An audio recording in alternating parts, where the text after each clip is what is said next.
And it was like you were locked in. That was the song. And guess what you did? You owned it. Mm-hmm. You paid 99 cents, and it stayed in your... Well, you owned a license to play it. Well, I don't think that's true. Can you look up the terms of service? Yeah, let me check. Hang on. That music? Give me like 5 minutes. Yeah, no. You're right. You didn't... But you know what I'm saying. Like, you had even when it was digital, you had a file... Bought this, and it's not going to change. It's not going to change. I'm going to put it on my iPod that is cold storage, and it's going to be there. I'm going to listen to that song. That's the song. Not like, well, this song sounds different today. It's crazy. Even now, though, like, you could change a movie. Like, if you don't download it, like, they could just change the movie. Right. And that's the movie that even if you bought it, that's the movie you have now. Which is why I got all them discs. I'm really heading that direction. You have to. It's the only way to go. You should see my Amazon cart. Yeah, got to. I got a whole wish list on Amazon. It's a all big list. Physical media. I got the A24 thing. I see these A24s. I wait until the pre-order goes up on the 4K. I'm getting that. Yeah. I got Marty Supreme on disc. I'm not fucking around. Yeah. You know? I'm going right back to where I was 10 years ago. Have to. I didn't get it till now. Right. I'm starting to understand it. Because I just hate the clutter. That's what I get it. I get it. And it started with good intentions. Yeah. I hate the clutter too. But I got rid of all the clutter. I sold all my DVDs. For $1. Yeah. But then they fuck with you. Yeah. You didn't see that one coming. No. They fuck with you. Because they know now you got rid of the stuff. It's not like, I just prefer this. They wait until you get rid of the stuff. And then they're like, okay, well, we're going to charge you more. And then stuff will just disappear. I don't know. Or we'll change it. Or like if an artist wants to go like, no, that's not the album anymore. Now this is the album. You're like, what? I didn't even have a chance for that. Like, that's the other thing. Like, there's a huge part of me that goes like, oh, let me listen to Bully. And I'm like, you know what? Let me give it a month. Because it's not... Let him figure out what the final mix is. He's not even done with it. Yeah. You know what I mean? It's just there. I shouldn't be hearing this yet. You're hearing demos. Yeah, it's crazy. It's crazy. I like it, though. I think it's annoying that, you hear something and it's like, okay, it's going to be different. But, like, somebody puts out music, like, sometimes you just hear something out and it's just like, man, this sounds different than I need to tweak something. It just... No, I get it. It's infuriating. No, you don't need to tweak anything. But it's like... Nobody gives a fuck. You do. It's your art. Don't release it yet. You know? It's not ready. But what I said is, like, when you upload it to a streaming service, they put compression on it. And so each service does some sort of different compression. So you hear it and it sounds different. And you're like, man, I thought the drums hit differently in my mixes than they are here. And this is going to live forever. So I would like it to sound the way I'd want it to sound. That's why you got to push them to get it on disc. It goes back to, they're not going to. I'm not going to put stuff on disc for my music. You're not going to listen. How are people going to listen if they have a Discman? Yeah. Did you ever think about that? That's a whole audience you're missing. Yeah, I'm not doing that. What if I got my Discman in my big Jenko pocket? Right. How am I going to listen to Prince Street Bodega? Right. And you're acting like, well, the pocket's big enough for a Discman, so I'm going to put it in the pocket. And I'm going to go, the CD's going to skip the whole time. And it's like, well, still, the pocket's big enough. I'm doing it anyway. It is big enough. Yeah, your Discman is sideways. It's going to skip nonstop. I have 11 seconds of skip protection. Yeah, don't worry You don't about need that. to worry about that. You need an extra long cord because the end of the pocket's down by your calf. It's your ankle. Yeah. 100% it's scraping the floor. But that's good because in the other pocket, I can put my CD holder. I got all the CDs I need. I have a CD wallet. Yeah. Yeah. You don't even know about skip protection, Danielle. You needed skip protection back in the day. Yeah.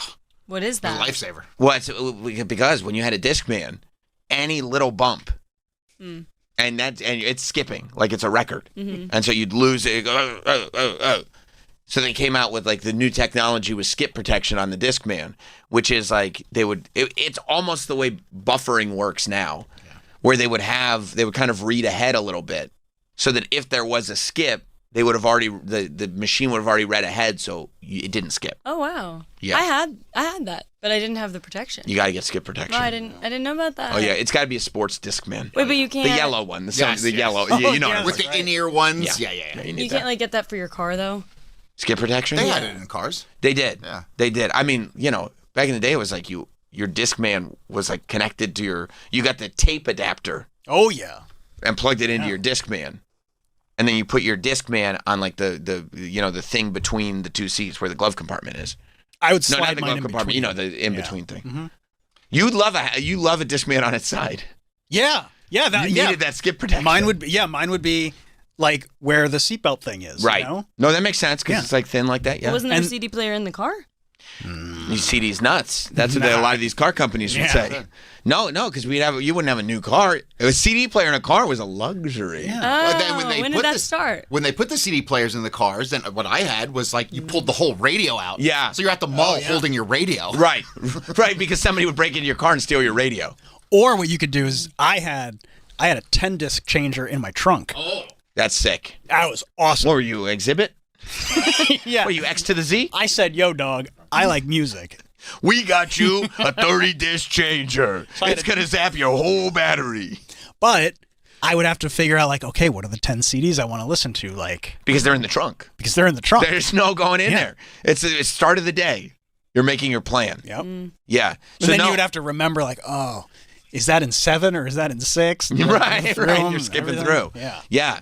Yeah, I mean, that's huge. That was the shit. But And I that's, didn't have again, that until much later in life. That's aftermarket. I mean, up until the early 2000s, there were full, this is going back to like the Late Show where people have to figure out new businesses. There were full businesses that all they did was aftermarket sound systems. And it was just CD changers that they put in your trunk. Massive speakers. Yeah, massive speakers, radios with LED lights on them. Yes. That would be like, if your car didn't have a CD player, no problem. They get you this flashy radio with all the LED lights. And you'd have to take the front out when you left your car. Yeah. Yes, and you'd have to take it with you. You'd literally take your car radio. You didn't want it stolen. No, because you lock your car all you want. That window's getting broken and your radio's getting stolen. I've had it happen many times. It was like that was the thing to do. Yeah. People would steal car radios, especially in New York City. People just steal car radios because you could get $150 for them real easy, and then go buy drugs. But yeah, so you would literally have to have a backpack, and you take your car radio out and you put it in your backpack. Something like that. Yep. Yeah. Like an Alpine. Yeah. Man. With the LED lights, and then you get the text display. Whoever had the coolest text display. Yeah. Because you couldn't. There was no. It was all.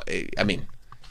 Aftermarket. Kenwood. And then when they had I got a C, I never had it, but if somebody would say I have a CD player that will play data CDs, because you could burn how many MP3s onto a CD, like 150 or something, and then they would read MP3s off the CD instead of standard CD files, and then you could have multiple CDs on one CD. That was high tech. High tech, but again. Had to bring a backpack ticket with you because that was good as gone. Oh, yeah. There wasn't one mall in the country you could park that car in. Wow. And then eventually you had a CD player in the car, right? Well, eventually, yeah. Well, if you were wealthy. And they did No, that's not detachable true. faces. You could just take the face car, off. I feel like. That's true. Yeah, detachable faces, for sure. I mean, yeah, and then, it got to the point where... Detachable face. That's right. And then it got to the point where... CD players in cars became so normalized that they stopped putting cassette players in cars, and it fucked a lot of us over. Right, because how are you gonna listen to them now? We had no aux, right? So it was like we needed the cassette player to plug our iPod into the car because it had the cassette adapter where it would go from the headphone jack into a cassette that you would put in your cassette player. But before we were fully ready with the aux and everything, unless you had an aftermarket, they took the cassette players out. So that's when we had to use, and this was the worst, FM transmitters. Oh, they were terrible. Horrible. Garbage. You'd have to find, every single one of them was trash. All you want to do is play your iPod in your car. So you'd have to find a dead FM station and then program your FM transmitter that you plug onto your iPod. And try to play it. It was hideous every time. It never worked. I've never known anybody whose FM transmitter ever worked. What a racket of a business that was. Dog shit. And everybody had them. Yeah, and none of them worked. No. None of them worked. Yeah, it was a crazy ass time. We had to suffer when we were kids. Oh, we every day was a fight for survival. Every day. We're just trying to listen to tunes. Because you need to have tunes in your car if you're going to pick up chicks. Right? Am I wrong? Yeah, I mean, I had to have, major subwoofers. Did you have a subwoofer? You have to have I didn't. I wasn't. You know what? I didn't have subwoofers, but guess what I wasn't doing either? I really wasn't picking up chicks like that. I was rizzing chicks. You were? You had to, bro. Yeah. You had to pull into a parking lot, and it had to be so loud that the whole trunk is going... And you're like, I'm listening to my tunes loud. Right, to the point where I can't even enjoy this anymore. I can't hear you. I've lost all sonic quality. Like every bolt on my car is ready to rattle off. It's just pure, utter vibrations. But I had awesome subwoofers. You had to. Because you had to pick up chicks. Wow. You know? Yeah. Yeah, now now they don't even have CD players. I still have one in my car, but... No, they don't have CD players. And they don't even have, like the idea of, I mean, literally, brick and mortar businesses. That the entire business was selling aftermarket car radios. Like, that was the whole business. And they did well. And then, they would add window tints. That would be a service that they provided. If you want the tints to go up to the mid-80s. That was literally what my trunk looked like. You had that? I had a speaker. I mean, it's not even like a car subwoofer. It's just a subwoofer plugged into the car. That's what it looked like. That would just be in the trunk. Because you're a cool dude. That's why. Thanks, dude. You had to be cool. You had to be. I wasn't. It sucked. Is there still a driving around culture? I don't know. That's that was question. huge, but just driving around. No, I don't think so because, I mean, you're talking about Slurpee Day? Well, like Slurpee Day, but beyond that, like even with like the music and stuff that was so important to you guys, like, but I remember behind the CVS in Fairlawn, it was referred to as Club C. Right, yes. Because there would always be like 4 cars parked back there, competitively blasting their music against each other. Bro, we would hang out at Club Mobile. It was we'd go to them. It was whatever. It was the convenience store. We'd park in front of Club Mobile. They had fountain drinks. It was fantastic. Like there was an ecosystem to it. You kind of knew where to find which people at given times of the day or night just by 100%. No, I don't think that is a thing anymore because it was just a matter of like, what can I do to not be at home with my parents? There were hours to fill. And now, I think there's too much technology, too many devices. It depends. I had that. You had drive around culture? Yes, most definitely. Once Club I got Mobile, my Club license, C? Not type of not environment? To this extent. But yeah, my senior year, all throughout college, we would just go for a drive super late, go to Wawa. Club Wawa. Listen That to counts. music That really counts. loud. Oh, yeah. Same deal. Yeah. So we did that. I did that at least, but that was like 5 years ago. So maybe you were on the tail end. Yeah, I probably was. When I was a kid, there was like a cruising culture in Easton, Pennsylvania. There was like this main strip, and like there would just be like I used to cruise in Easton. There used to be like a road that went up, a road that went down, and cars would just do that. So you just be looking at each other. Yeah. You'd have these cars, you'd have your music blasting. Yeah. And then you'd see chicks in the other car, and you'd be like, yo, pull over. Right. And that's how you'd meet chicks. That's why you don't understand why Fast and Furious hit so hard when that first movie came out. Because it really was just like, how cool is it to have fast sports cars with giant speakers on them? Yeah. Everything's aftermarket on them. And you just drive around and pick up chicks. That's what you did. That's what you had to. It was Friday night. That's what you did. Right. It's the weekend, for God's sake. Yeah. You know? I need to find a honey. It's Easton. What else am I doing? What am I going to do in Easton? It's Easton. What are you going to cruise? Yeah, of course. Of course. People had the neon underneath their cars. Yeah. You had to have neon under the car. Fog lights. Yeah. Fog lights. And they were illegal.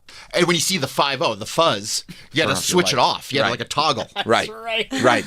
Yeah, you'd have window tints that were illegally dark. So you have to roll your windows all the way down. Right, but then they still give you a ticket because the tint, was going up to the mid-80s. I did that. I had the neon. You had the neon under your car? Course, Oh, that's so bro. cool. Dude, Neon, that's so cool. Subwoofer. Oh, my God.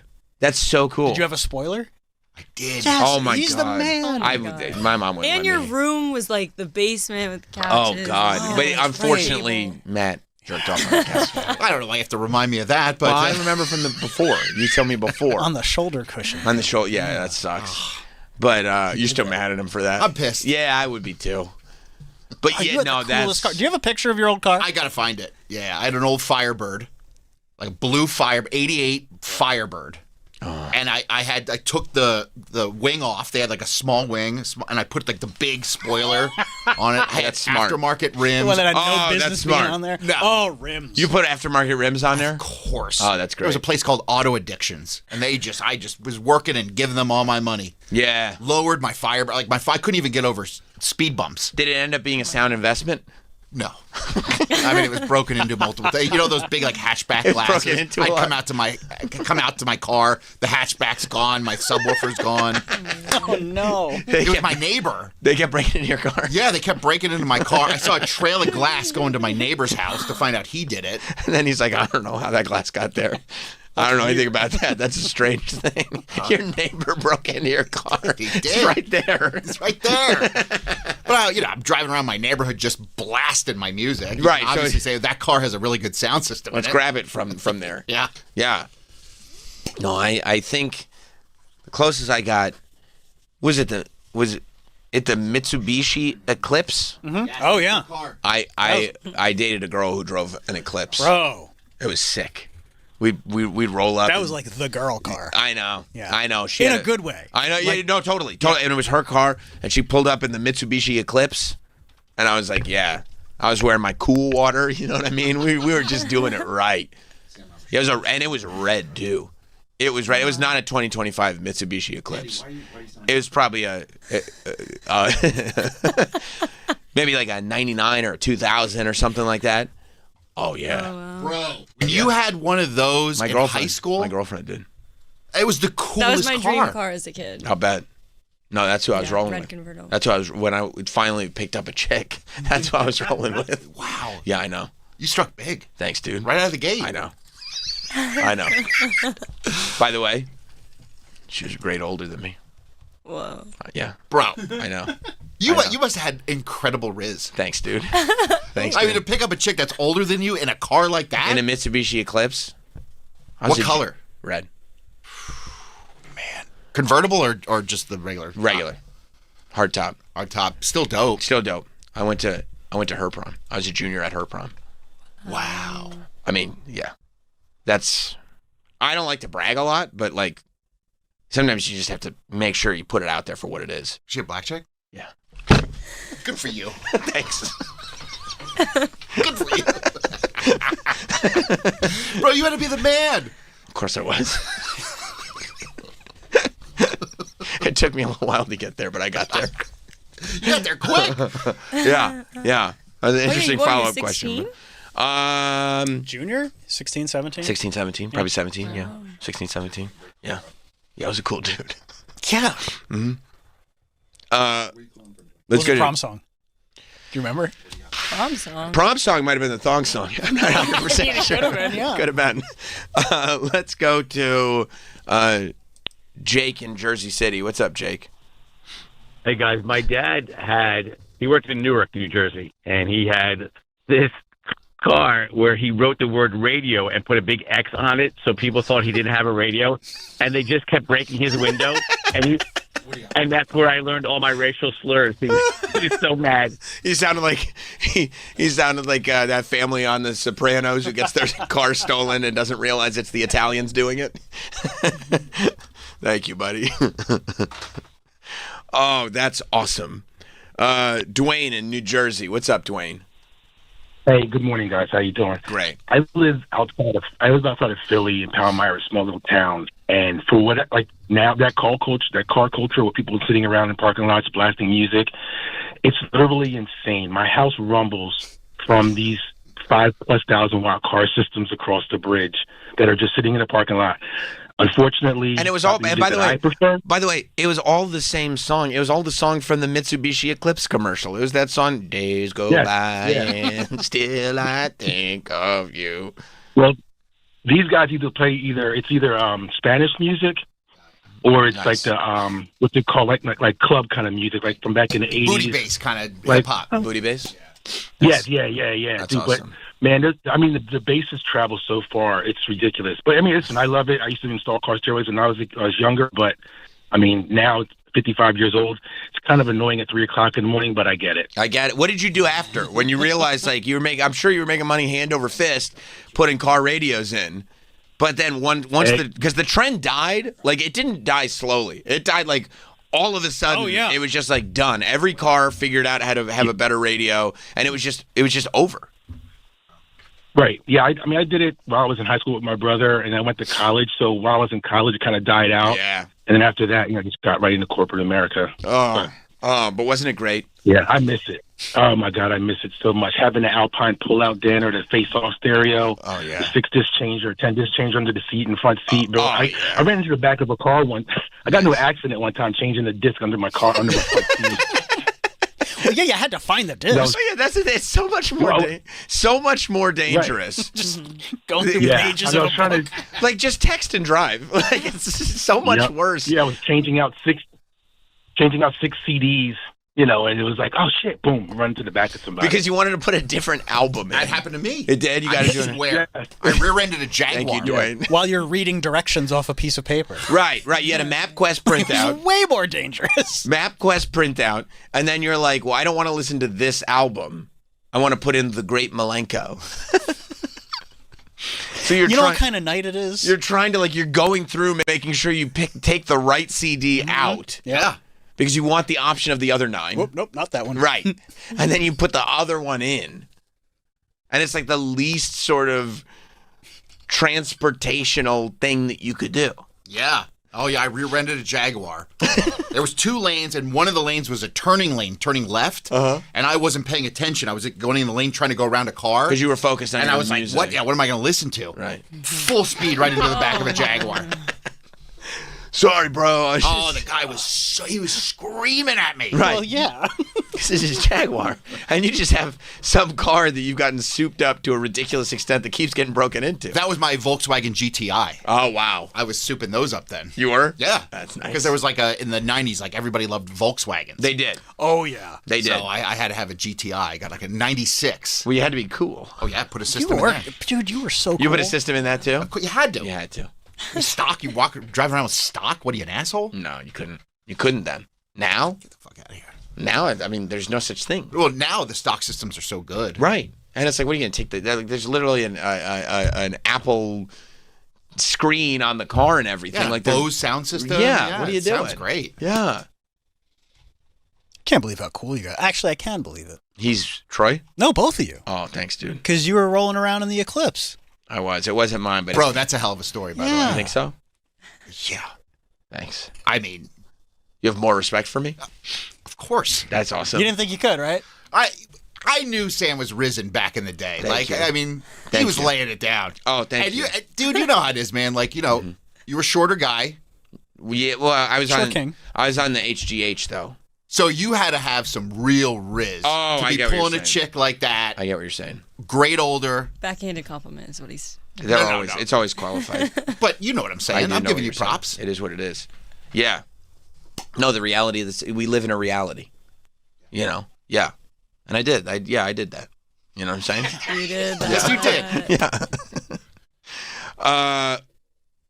Eric in Colorado. What's up, Eric? Yeah, so when SiriusXM first introduced the units for the cars, the first ones used the FM transmitter, because I still have one and just trashed in my garage somewhere. I still have one. But in 97, I bought my wife a used car, a 94 Nissan that had a 3-disc changer in the dash and a 6-disc changer in the back, and it was factory. What? That was factory, yeah. Damn, you had it like that, huh? And then a couple years later, we bought an Audi that had cassette CD with a CD changer in the trunk. And I was like, fuck! Wow. I didn't know Eric was doing so well. You're doing really well for yourself for a long time. I'm telling you what. Yeah. Yeah. Well, that's what credit cards are for. That's right. That's right. That's not real money. No. It's fun money. Not. No, it's not. Yeah, it's fake money. I love that. Yeah, thank you, Eric. I love the idea that Eric bought that car, and he's right now still paying off a 94. No, it's a 180-month loan. It's fine. Yeah. How much? Whenever you ask somebody how much was the car, and they tell you the monthly payment, you're like, you're not considering the cost of the car. That's not how you calculate those things. I think it is. I'm pretty sure. I mean, nothing. No high-ticket item should you ever say, how much does that cost? $80 a month. It's like that. No. My phone costs $30 a month. That's how much it costs? Yeah. Oh. Nobody ever goes for how many months? What? All the months. Yeah, just all the all months. the months. Yeah. I guess rest of my life. TBD? Yeah, I don't know. At some point I'll be dead, so I won't have to worry about it then. I'll have to give the phone back. I guess my kid will pay for it then. I don't know. I don't know where it ends. It's just what's $30 to them every month. Yeah. I don't even see it. It's right in my bill. Right. And that's convenient. That is convenient. And I appreciate that. Kyle in Vermont. Yeah, I was going to say the cruise culture is still going. My daughter's just graduated high school last year, and they all get together at the local grocery store. Then about 9 o'clock, they roll out to Applebee's for half-apps. Oh, that sounds fucking awesome, dude. Even at your age. I would do that in a heartbeat. Are you kidding me? Oh, I'm upset she doesn't invite me. I know, right? I feel like we should get a bunch of us like boomers and have weekends like that. Like everybody just meets up with your whips in a parking lot you somewhere. would show us how to do it. Oh yeah. You know? And go, oh, where do you want to go? Oh, let's go to Applebee's. Let's get half-price apps. Oh, that's a great idea. That's like, well, how is that a bad idea? Sounds fun. It sounds really great. Yeah, I'm available. I don't know if we'd all go. You just said a bunch of us. Yeah. Not everyone. You know. I have a car. Okay. Cool, man. Well, let us know if it works in Staten Island, too. Let's go to... Yeah. We'll see. You know, tell us about the Staten Island version. Chili's. I love Chili's. Andy in South Carolina. What's up, Andy? Hey, how's it going, Sam? It's good. So I'm originally from the north, so I grew up similar to you, where if you had like a Mitsubishi Evo with a giant speaker in it, you were the coolest person ever. Yeah, sounds cool. But now that I live here, there's like 3 flavors of goofy ass car guy. So when you turn 16, from what I can tell, you either buy a Scion and cover it in a full car anime girl wrap. Oh, that sounds cool. Or you do a thing called the Carolina Squat, which is where you inherit either your father's truck or your mother's Tahoe or Highlander, and you put a 6-inch lift on the front and completely fuck up the suspension in the back, and then you put your Instagram handle on the rear windshield. See, that's very different because when Troy was growing up, the Edison, Pennsylvania squat was when you would your friend was driving and you take a shit in his back seat. So it's 2 different things. Sounds about right. Yeah. And then the Carolina Squat Teen evolves into the makes a little bit of money asshole, where you buy something like a Dodge Ram that has 2 sets of tires on the back. Wow, yeah. And you put lights in the wheels. They're still putting lights in the wheels. I love massive lift kit. You throw like a flag or a 1776 decal in the back of the truck. Great. On the small windshield, and then you just drive around listening to like Zach Bryan. That's great. I love that. I love that car culture is still around. It's important. It's really important. Here. That's great. Thank you, Andy. Evolved. It has evolved. Thank you. Yeah. I love this is, and the Carolina Squat, we're looking at pictures of the cars raised in the front. Okay. And it really is just so bad for the car. But I'm sure it's evolved from lowrider culture. That's what it looks like. Those cars were low. The lowriders? Oh, yeah. Yeah, then drop it. Then you put the hydraulics up. Yeah. And then you had to make sure your rim is as big as you could get it. Right. And you're on as little rubber as you could possibly put. That's right. The thinnest tires you've ever seen. Like you feel like every tiny little bump. Right. You gotta go 25 everywhere. And you'll bend your rim if you hit a bump. Well, the car had to be so low to the ground that when you got out of the car and stood up, it was below your waist. Yeah. Yeah. I told you, I could barely get over speed bumps. I'd have to go over them sideways. That's great. That's convenient. That's what you want in an automobile. Fashion over function. But it looked cool. It did. It was sitting on the ground. It did. It was almost like it was moonwalking. Yes. Yeah, and you want that. And chicks like that. Chicks loved it, bro. And listen how cool we still think you are. 30 years later. Yeah. It doesn't go away. I should probably get a lowrider again. Oh, you'd be a man. If you were in Florida with a lowrider. I would do it here. Find a nice spot to park it. Jess, you don't understand. Yeah. No, it's cool. It's a good idea. And no, it's not a midlife crisis. It's still cool. If you rolled up to WWE and that. They would realize. They would realize what they had. Yeah. And lowrider, get us cool. Get like an old Toyota Corolla and drop it. Yeah.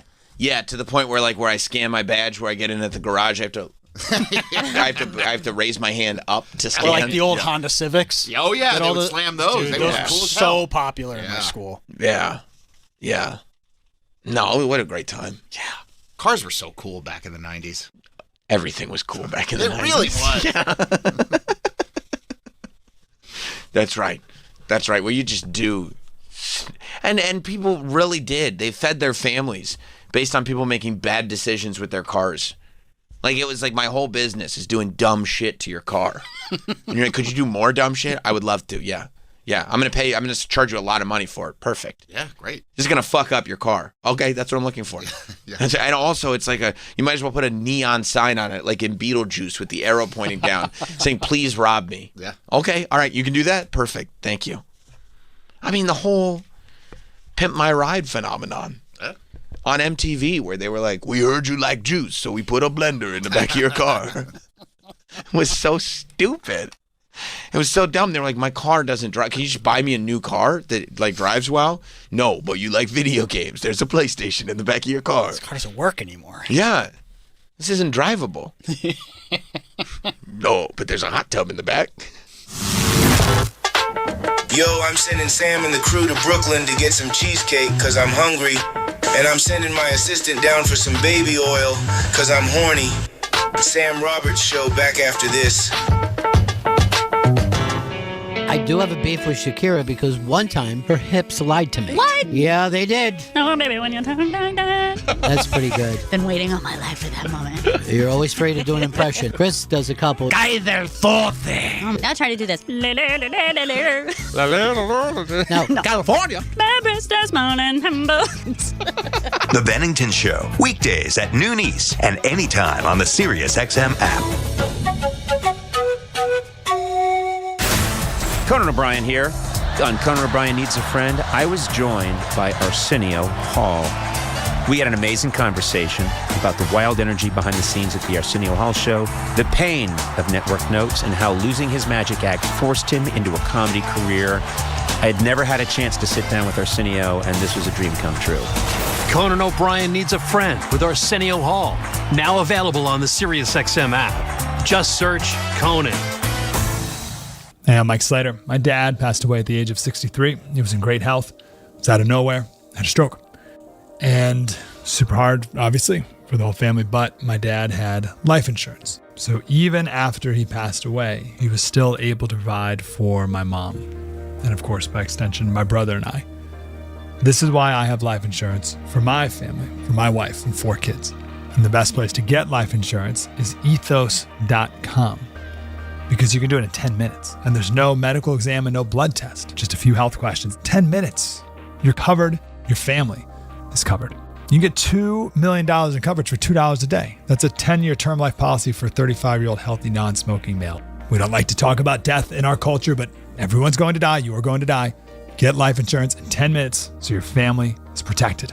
Ethos, ETHOS, ethos.com/free. Rates may vary, billed monthly. ethos.com/free. Tired of the same old game night? Switch things up with Chumba Casino. Play over 200 free online social casino games. From classic slots and blackjack to exclusive in-house favorites you won't find anywhere else. However long you got, you can play your way, anytime, anywhere. Make your next chill night a little more fun with Chumba Casino. Only available in permitted states. No purchase necessary. See terms and conditions for details. VGW Group. Void where prohibited by law. 21+. War in Iran. Oil surging. The dollar under siege from nations that no longer want to hold it. The stock market is whipsawing. And the people who built real wealth aren't watching the ticker. They're accumulating gold. This is just the beginning of what analysts are calling a generational shift. Here's what they're not telling you on cable news. Gold has outperformed the stock market since the year 2000. Not by a little, by a lot. And the central banks buying hundreds of tons a year? They see what's coming. Right now, Global Coin is offering a museum-quality 1-ounce 2026 MS-70 Gold Eagle, America's 250th anniversary issue, at today's spot price of gold. No dealer markup, no premium. Perfect grade. Government issue. The first 50 callers receive our critically acclaimed hardcover first-ever modern numismatic masterpieces absolutely free. This window is closing. When gold runs, it doesn't wait for permission. Call right now, 855-COIN-GOLD. That's 855-COIN-GOLD. Don't watch the next move. Own it. Call 855-COIN-GOLD.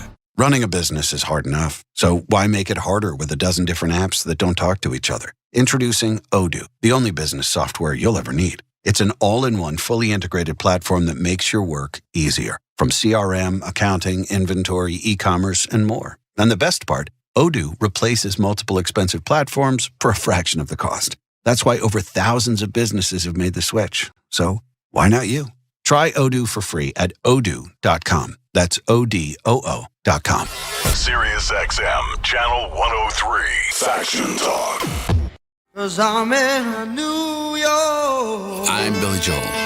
Back again for a limited engagement because you asked for it.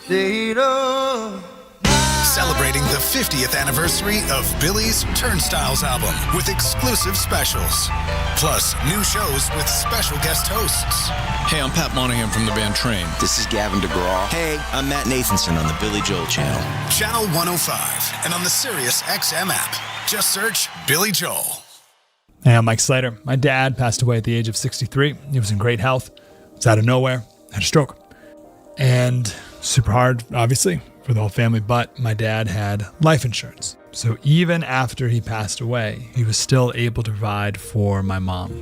And of course, by extension, my brother and I. This is why I have life insurance for my family, for my wife and 4 kids. And the best place to get life insurance is ethos.com. Because you can do it in 10 minutes. And there's no medical exam and no blood test. Just a few health questions. 10 minutes. You're covered. Your family is covered. You can get $2 million in coverage for $2 a day. That's a 10-year term life policy for a 35-year-old healthy, non-smoking male. We don't like to talk about death in our culture, but everyone's going to die. You are going to die. Get life insurance in 10 minutes so your family is protected. Ethos, ETHOS, ethos.com/free. Rates may vary, billed monthly. ethos.com/free. Tired of the same old game night? Switch things up with Chumba Casino. Play over 200 free online social casino games. From classic slots and blackjack to exclusive in-house favorites you won't find anywhere else. However long you got, you can play your way, anytime, anywhere. Make your next chill night a little more fun with Chumba Casino. Only available in permitted states. No purchase necessary. See terms and conditions for details. VGW Group. Void where prohibited by law. 21+. Ryan Reynolds here from Mint Mobile with a message for everyone paying big wireless way too much. Please, for the love of everything good in this world, stop. With Mint, you can get premium wireless for just $15 a month. Of course, if you enjoy overpaying, no judgments, but that's weird. Okay, one judgment. Visit mintmobile.com/radio. Upfront payment of $45 for 3-month plan, equivalent to $15 per month required. Intro rate first 3 months only, then full price plan options available. Taxes and fees extra. See full terms at mintmobile.com.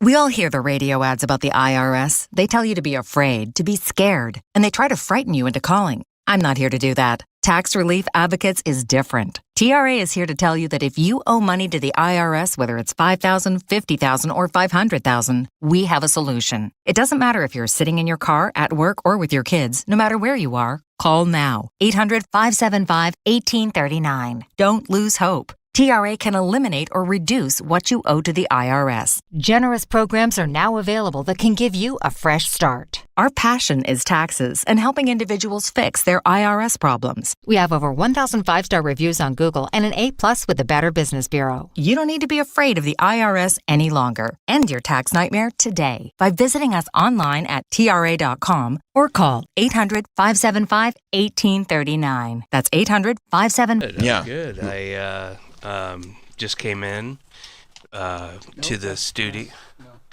No, I'm sorry, bro. You're talking into. That's a water bottle. Oh, I don't mean to embarrass you. Well, I'm not embarrassed. Oh, good. Yeah, that's just in case you need a refreshment or anything like that. That's then what is this thing? That's a microphone. Oh.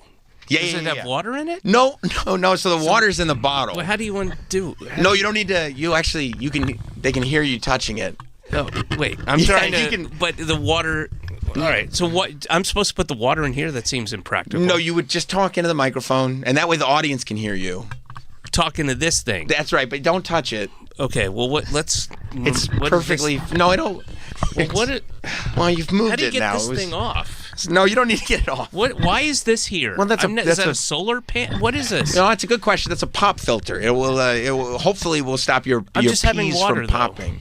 No, we were gonna have a conversation. My pee is popping? I don't understand. Sometimes when we naturally. Oh, if I have space rocks or one of those pop rocks? No, we weren't thinking of pop. We don't have any pop rocks. Just the water for now. So then why do I need? What is the issue with my pee popping? Well, you never know. I really don't understand. When your pee is going to be popping. Sometimes. Oh, you mean like popping? Like you're popping off. You got some sweet piss, bro. I don't understand. I've never heard that turn of phrase. The kids say it. No, I know. I'm not. I'll be walking down the street and they'll be like, "Sweet piss, bro." And what would you say? I'd give a wink and a toss them a hay penny. Sure, that's why I'm just not. Well, I don't live in the city like you, so like I'm not. Yeah, no. You should come. I live in late 1800s Cockney, London, where they have 8 pennies. Pretty, yeah. No, that's great. That's great. So, but other than that, everything's good. Oh, that's good water. That's the water. That's the water, and then the mic will just will allow your voice to transfer to the audience. That's all that is. So, Great. we'll Why be does good. everybody have their headphones on? Well, so we can hear.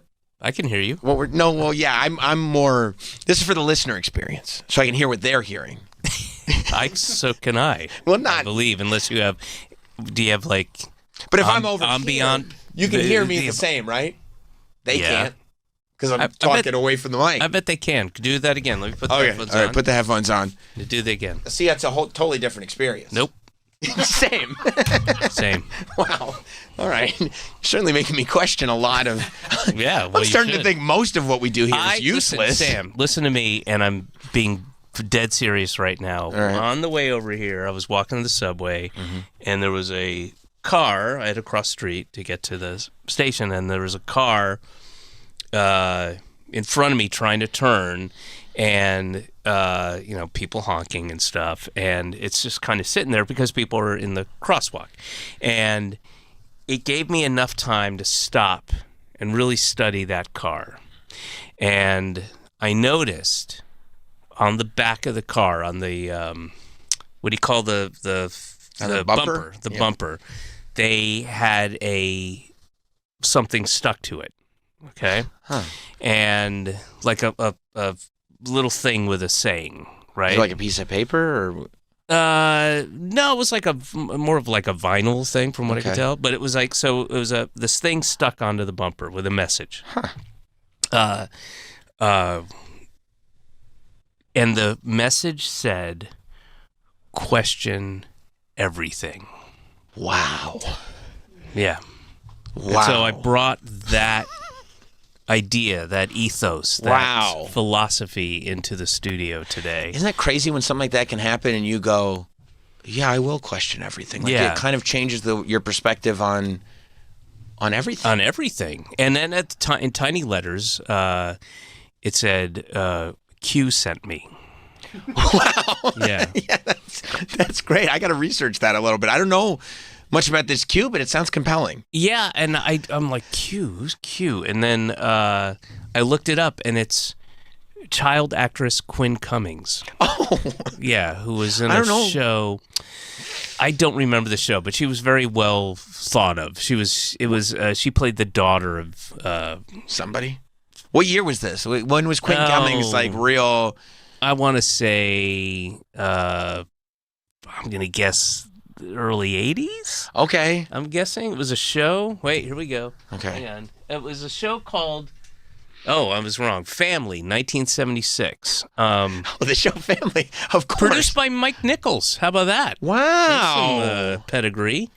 Starring Seda Thompson, James Broderick, Gary Frank, Christy McNichol, Meredith Baxter, and Quinn Cummings. Quinn Cummings. And guess, guys, I told you, guess who did the opening theme? Who is that? John Rubinstein. You nailed that. You did. I nailed it. You. That was all you. I said that was a Rubinstein. You did. I said no. I said no way. That is a Rubinstein. I said no way. And now she's making those cool bumper messages. That's really. Yeah.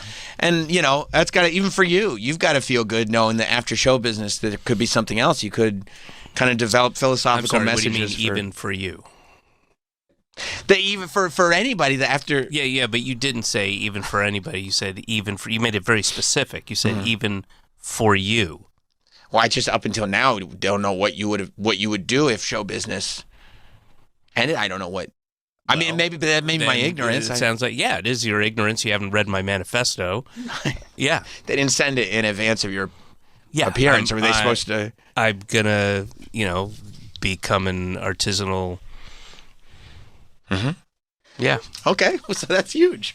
That's huge. Yeah. You made a manifesto about becoming an artisanal? Yep. And I would go off the grid and I'd become an artisanal. Wow. That's actually huge. Yeah. I just got to keep it there. I dig my own well. Wow.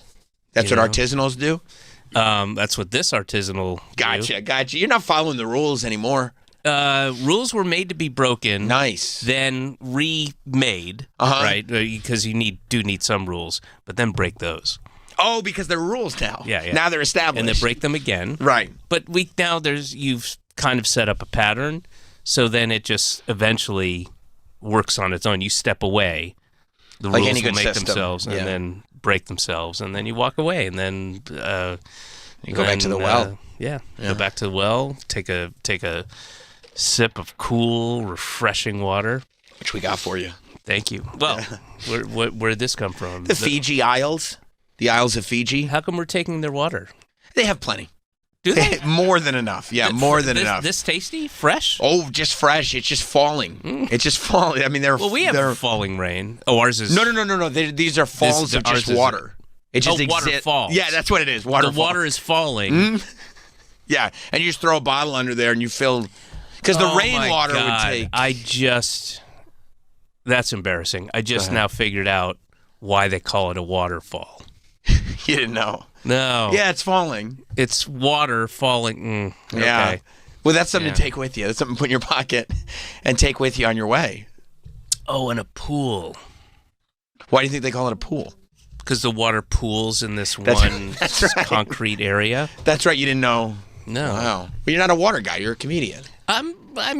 For now, but again. I guess once you get the well, you're going to need to get the well, dig it.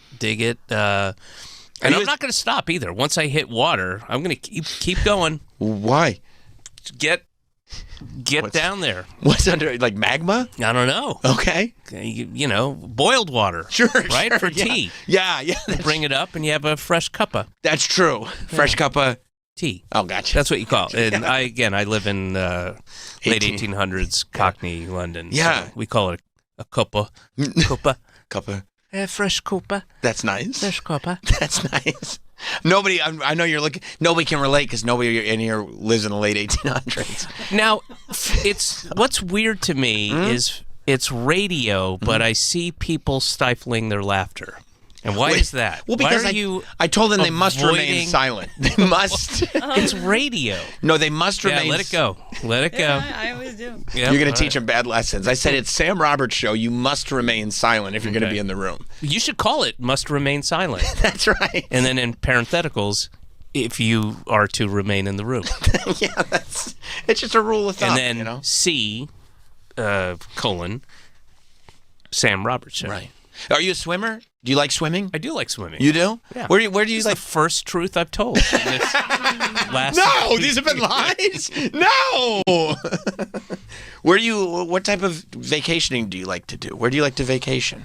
There's two things that have now become kind of annual now that I have a family. Yeah. One is we have some friends, and they have kids, and all our kids are friends, and they, the mom is like fourth generation, has this old house in Vermont, rural Vermont, and it's awesome. Like, just in the middle of, there's like farms, but they have all this property, and it's beautiful, and so a bunch of different families will go up there over the period of 10 days, and it's not a big house, so that, everybody's like kind of on top of each other, but there's a kind of an open attic, and all the kids sleep up there. There'll be like 8 to 12 kids up there, and that's really fun. And they're all roughly the same age. Within probably, I think 4 years is probably the biggest divide, but and it's great. And they, we do all these kind of outdoor things. They have a pond, beautiful freshwater pond, and I guess it would be. It would have to be, there's landlocked. It's a landlocked state. It's not a saltwater pond.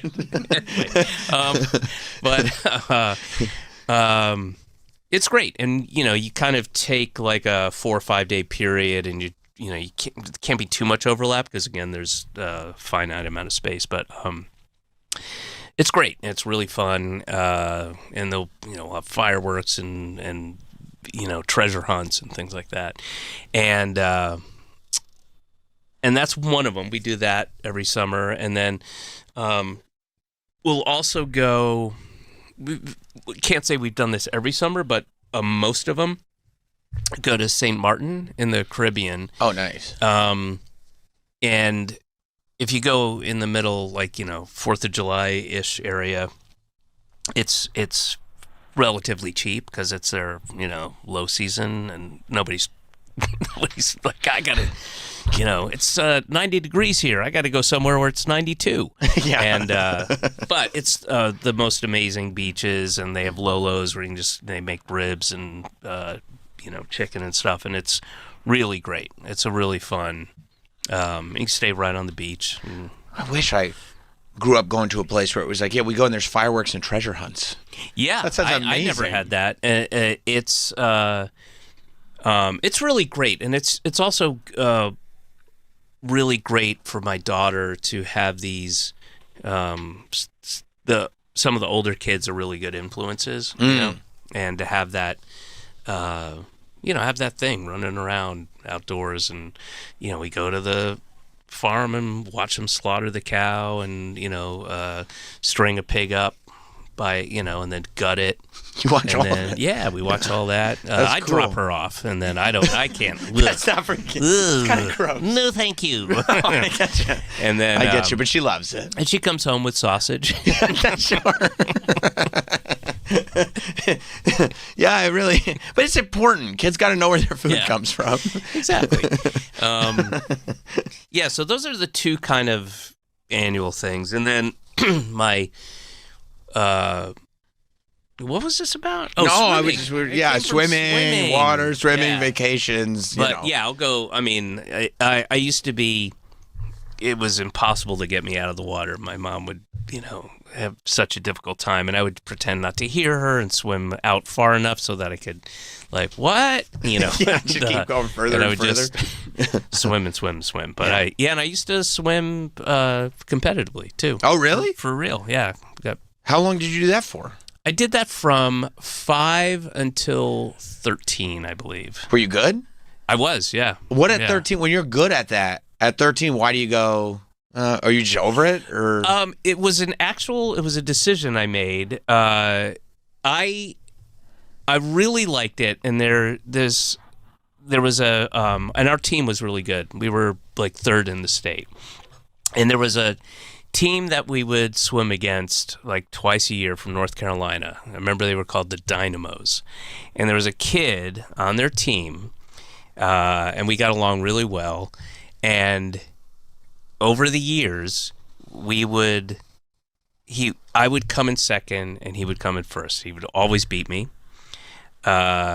Outside of those, like if I went to invitationals and junior AAU and stuff like that, I do pretty well, but not great. Mm-hmm. I would do really well in my heat. I would then, get placed in the final, and then I would come in, 10th, 11th, 12th, something like that.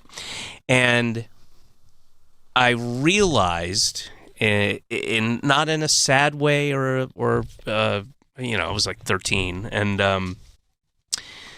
or I was getting ready. It would have been the next summer, so I would have been 14 when I made this decision. And I realized I just didn't have the drive. I wasn't naturally great. I was good, right? And I had plenty of medals and ribbons and trophies and stuff, but I wasn't great, and I had no drive to make myself great. And I understood that. And I had an option to do this, maybe I was 15, might have been 14, 15. Anyway, I had this option to do this summer theater thing at a high school of the arts that I eventually ended up going to. And that just changed everything. And instead of swimming, which is great, you got to get up at the crack of dawn, and, it was hard. The practices were, and we were a good team. We were like, again, we were like third in the state, and there was competition, and you had to kick ass, and the practices were hard. Like our coach, would have us wear sweatsuits, right? Like, full on sweatsuits, and swim these legs in the sweatsuits, What? which would become Just dragging you the whole way. And you would do this thing where there'd be two people on either end of the pool, and one person would dive in. As soon as you hit the other end, the other person dives in, swims to that person, swims to the other end, et cetera, and you just get out. And you're getting out, and you're soaking wet, an extra 40 pounds, and then the next thing you know, you're getting tapped, and you got to go back, and then you struggle to get out. And it was hard. They were really hard. And if you were doing like statewide meets, or again like AAU, you'd be getting up at like 4 a.m. and carpooling and driving. Georgia's not a small state, you know, and driving 4 hours, and then you're there all day. Sometimes you're there for the weekend, and you get your packs of Jell-O. We would have Jell-O packs, and that's what we used for sugar rushes. Just hitting the pack straight. Yeah, and that was a thing that everybody did. You bring your Jell-O pack, and then boom. Yeah, and just to give you that burst to do. Yeah. And I was like, I would have been like 14 or 15. I was like, I don't have the thing in me that wants to dedicate to being better. And it really was about this guy who always beat me. And again, good guy. We were very friendly with each other, when we were swimming against each other. And it was like I guess it was that going like, I don't care if I beat him. That'd be nice, but I'm not gonna. Makes no difference. It makes no difference. And, right. And whereas he was probably going like, no, I got to beat him every time. I don't know about that. I think he was just naturally more gifted than I was. Interesting. I didn't get the sense that he was like super, Anyway, it was a kid named Michael Phelps, and do you ever have any idea what happened to him? He went on to break every record at the Olympics, but for swimming. Oh, that's sick. And curling. Yeah, he was multi-seasonal. That's really great. I haven't seen that kid since I was 14 or 15, whatever it was. Anyway, so I kind of never looked back from that. But you just went right into performing after that. It goes from kind of swimming to theater. Yeah, basically. And then I started doing stand-up when I was the week before my 18th birthday. So did you with stand-up, did you have that thing where it's like, I want to get better, or did you just enjoy performing? And I guess now too, right? Like, what is that? Is there that thing? I'm still not very good, but at stand-up. It's stand-up. Okay. But I'm trying to incorporate swimming into my act. Smart. Yeah. Smart, because you got to do what comes naturally. Because I can swim, and I still swim pretty, even though I got a belly now, and I can still swim pretty well. Probably better than anybody in this room. Yeah. He's got that big beard. It drags him down. Well, you got a big beard, too. Nobody has any confidence. Mike, what about this guy in the corner? You a good swimmer, Mike? You're a big muscular guy. I do a lot of swimming, running, lifting, climbing. Don't you love that? Look at this. You see his brow? You know what that means? He doesn't respect. That's not a swimmer's body, really. Yeah, no. It's not long. Yeah, Right. it's up here, but the rest of your body's in swimmer's body. Short, wide. Right. So you're going to try it. That's a good assessment. You'd be good at lifting other short, wide people. Yeah, wrestling. Yeah, there you go. That's wrestling. Huh. You look like a wrestling guy. Yeah. Yeah. But you're trying to incorporate a little more swimming in the stand-up that way, Yeah, hopefully. and high diving, too. Ooh. Yeah. But that means coming up with a joke that is about, 2 seconds long? So you can get it on the way down? You do the whole build up while you're going down, down. Then you're doing the build, and you're setting it up. And then punchline as you do triple backflip cannon, spin cycle twirls. That's great. Into the water, and then you jump up, and that's the button. Right, and they all hear, and then you hear the applause and laughter. Yep. Like, that was so good. Yeah. And hopefully it's something poignant, so it gives them something to think about while you're under the water. While you're, once you, and then you get the button, so you get the extra laugh, then you got to swim over to the side. Right. And that's where they'll applaud.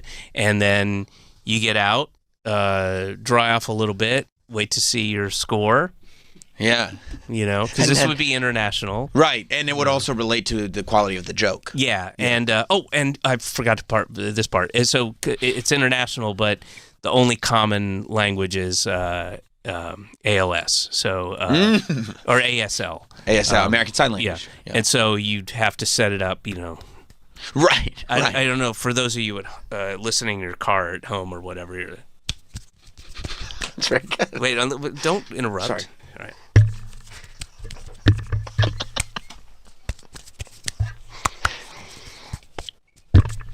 Get it? That was good, man. That's really funny. You're funnier than you give yourself credit for. That was a very good joke. By the way, there's a lot of good jokes in your special. Is that why I'm here? That's why you're here. The end of the beginning of the end, the new special goes out on YouTube tomorrow. Tomorrow. And I have to ask, there's a musical number in the beginning. Yes. How long did it take you to perfect the melody on it? Because it's more catchy than it feels like there is real energy put into the... I don't know. It's just something gosh, I don't remember, but I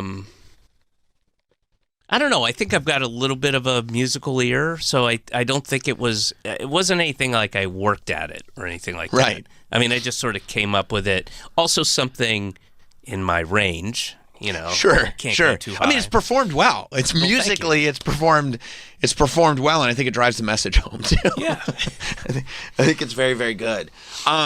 Quotes. Those are all quotes. No, I know. I should get a new one going. Maybe yeah. Oh, I just saw a tweet that would make a good song. Yeah. Yeah. I mean, there's a lot to there's a lot to do there. There's a wealth of material. Yeah. Did you see, by the way, when because it was based on a Trump quote in the special, it came up recently. Did you see that video of RFK and Kid Rock hanging and banging in Kid Rock's house? I heard of it. I saw like a still. Did you see RFK hot tubbing with his jeans on? Tell me this. Why would you? Is there a possibility? Why was he wearing his jeans? He had his jeans on for his workout, and then he kept them on. He jumped in the hot tub. I see. Yeah. And it was very never nude. Yeah. Oh, shorts, jean shorts. No, it was long jeans. It was like it was like the even further. Who works out in jeans? Than to buy. I don't know. Especially once you get in the hot tub, because there's no shirt.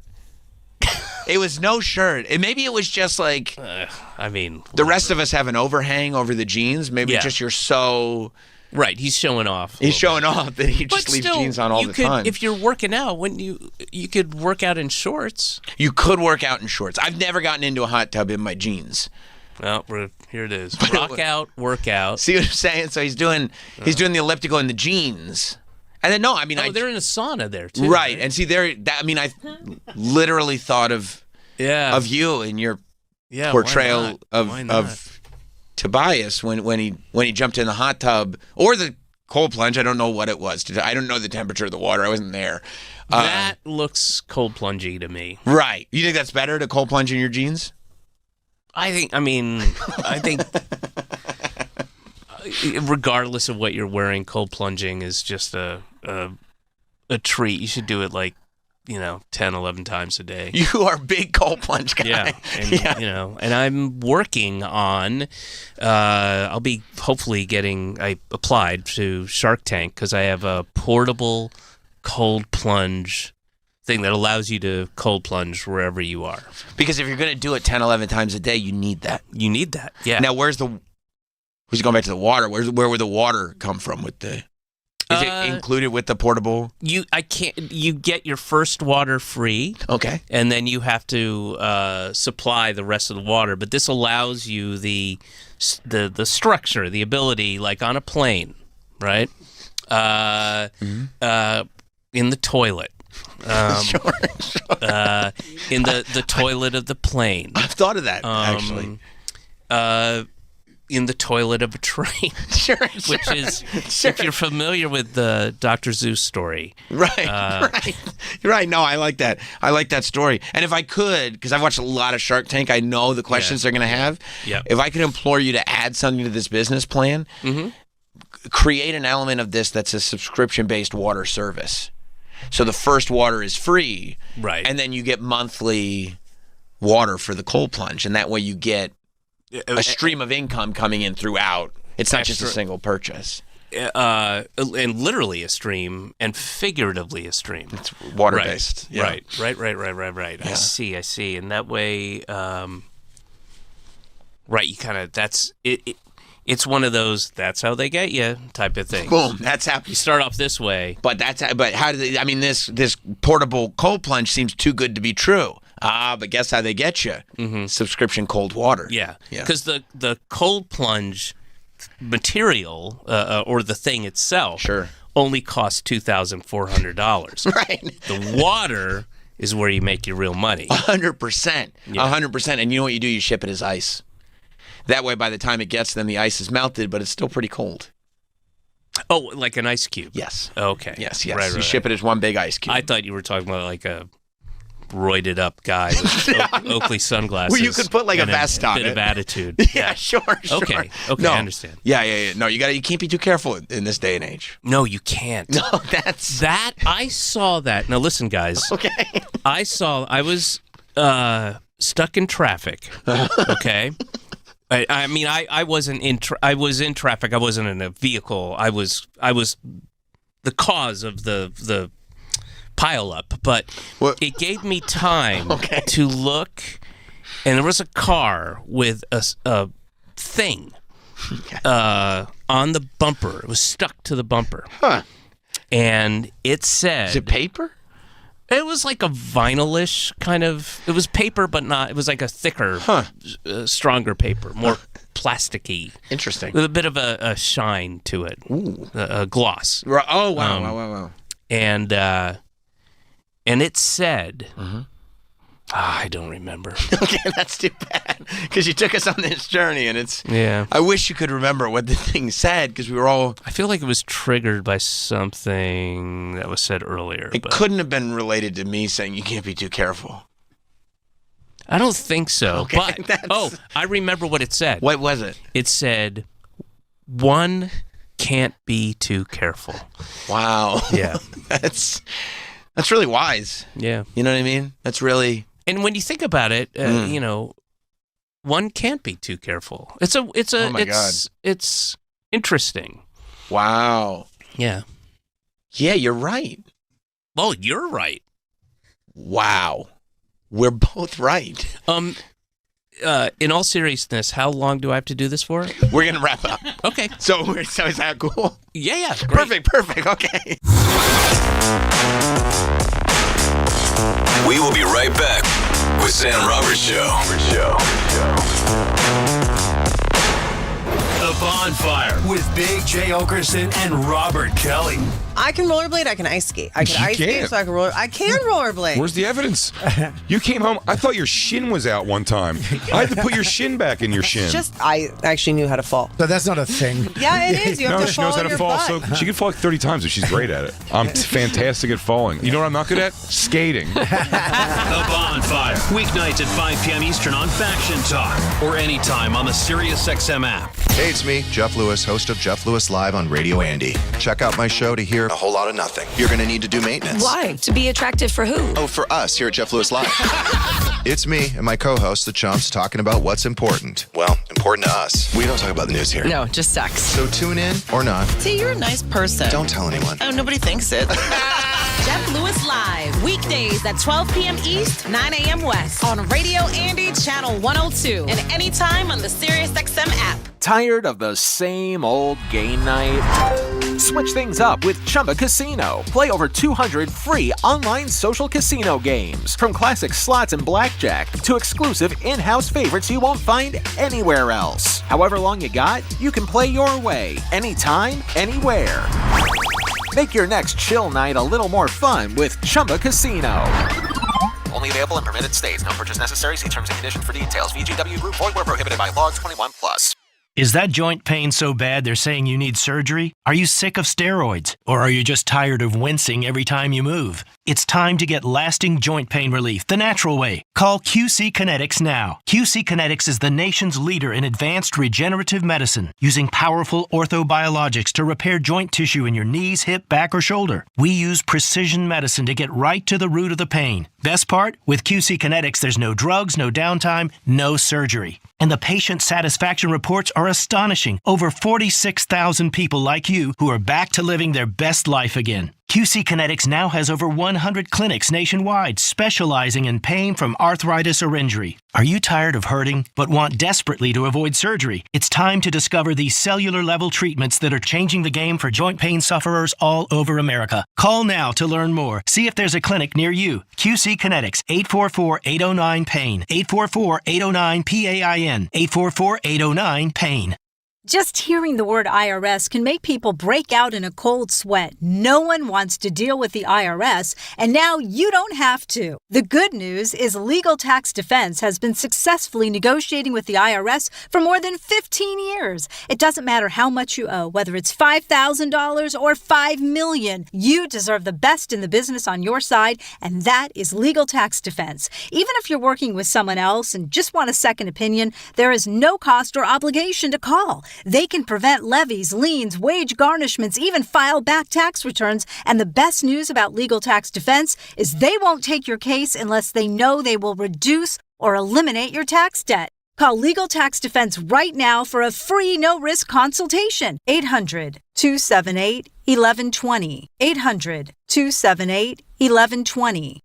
You have nothing to lose but everything to gain. 800-278-1120.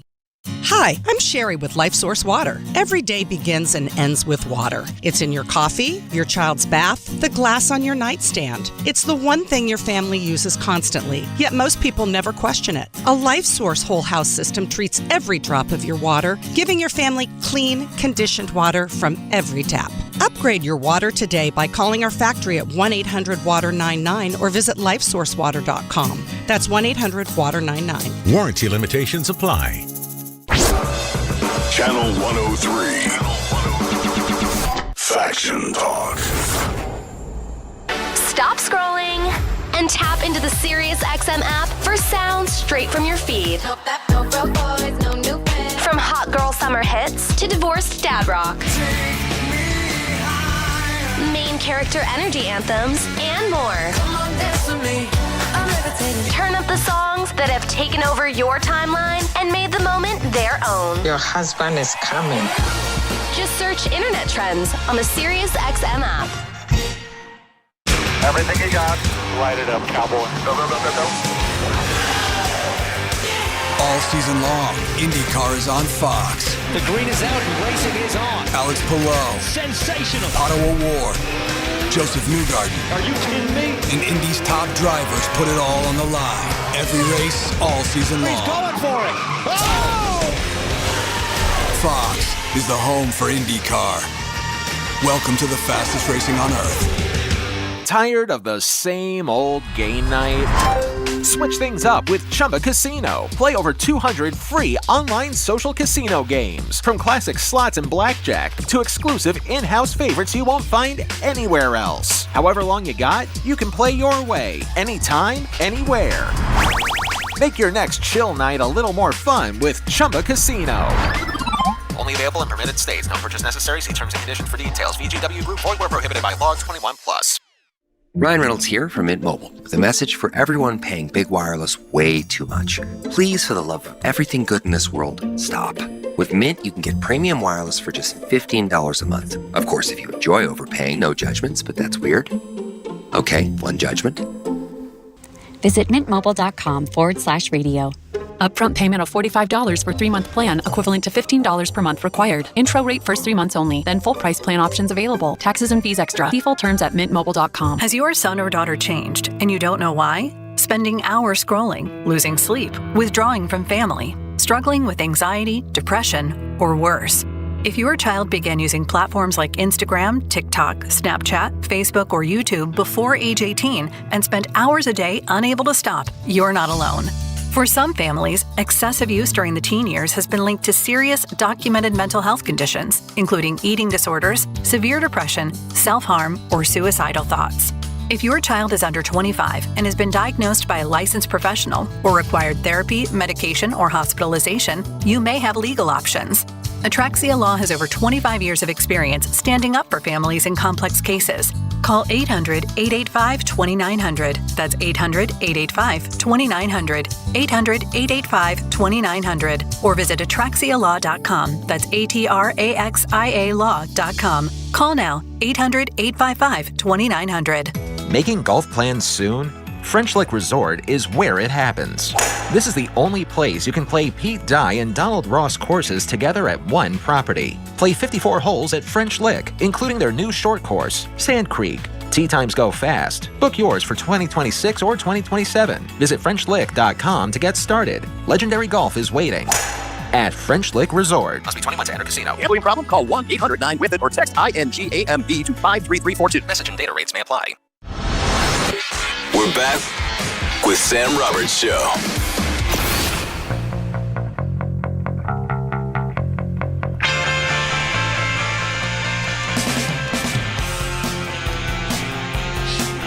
Welcome back. Sam Roberts Show. We are joined by Gavin Rosdale in studio. The new album, The Land of Milk. Oh, the new album is I Beat Loneliness. The tour is The Land of Milk and Honey. Bush, new album, back on tour. I mean, that's got to be amazing for you, dude. Yeah, it feels like I'm on tour a lot. But, yeah. But I would say, I was super excited to be here and having a very New York morning. And we've been so busy since about 4 a.m., so it feels about right. Do you like that? No. Right. Now, thank you for the honest reply. Yeah, I mean, it does have to not get any easier to do these, like, to just tour, but then also be doing promotion at the same time. So it's early mornings and late nights, and it's just the nature of the beast. It's fine. You have a little moan in the morning, and then you got to keep quiet because everyone else you're going to work with, like at the show, we did the Today Show yesterday, and that was. Everyone else is there up every day. So my whole career, my whole life. In fact, we saw Keanu. And last time I saw, Keanu I worked with Constantine on, and I did 4 hours of prosthetics every day before I shot. So I started at 4 when I shot with him. And I worked so hard to don't complain because you're just passing through and everyone else here is doing this every day. So that's true. Zip it, gangster. Do you guys have a moment to look at each other like we're still up at 4 o'clock in the morning doing this promotional? God, what happened? You should have tried to sleep in an hour. No, I'm so happy with my band. It's just amazing because I was all sort of complaining on the inside and feeling rough, and they just seem to be rolling with the flow. So that's awesome. I grew up and just got on with it. Is there any sort of secret or any tricks that you pick up to make the lifestyle at all, I don't want to say easier, but bearable? No, it's an incredible life. I mean, I don't want to, it's like it's a minor thing to get up a bit early. It doesn't matter. No, it's an incredible life. So most of the time, it's just so good. And every now and again, you have to just get up madly early. But again, you're going on a show where everyone gets up early, so there's no time for anything but gratitude. You know what I mean? Yeah. We could have not been booked. That would have been worse. That would have been worse. Sleeping on your lake, buddy.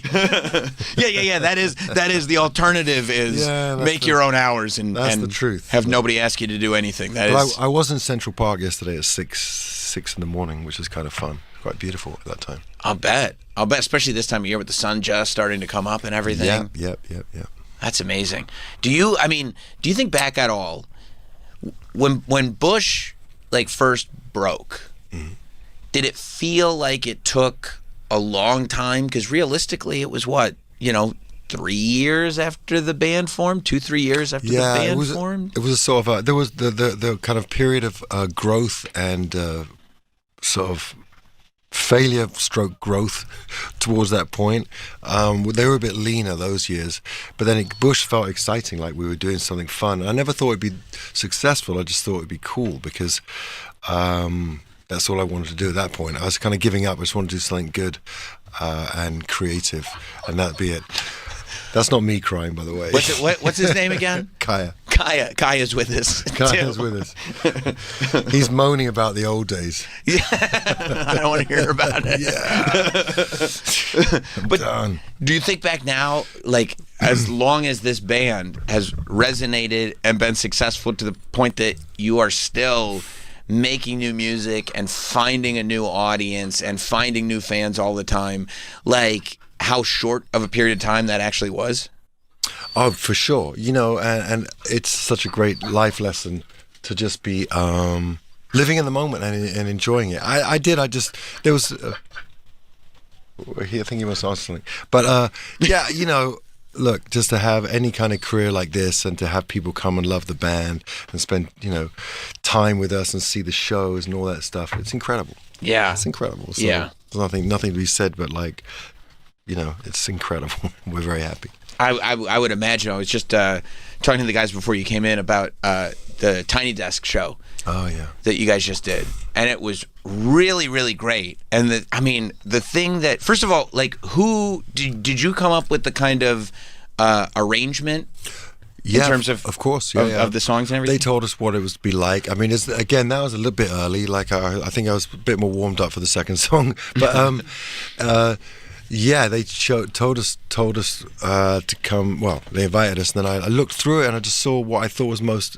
Everything that seemed to strike me the most was the more intimate ones. Yeah, for sure. Shows, and there was something about that. The intimacy of that.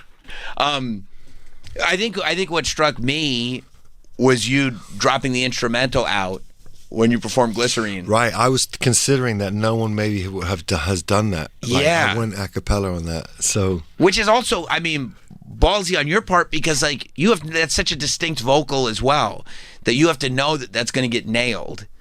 And what's the audience like in the room? Oh, a lot of people. Oh, really? I was surprised because in the daytime it's just like a large office space. Even though that backdrop looks like it's small and funky, there's a massive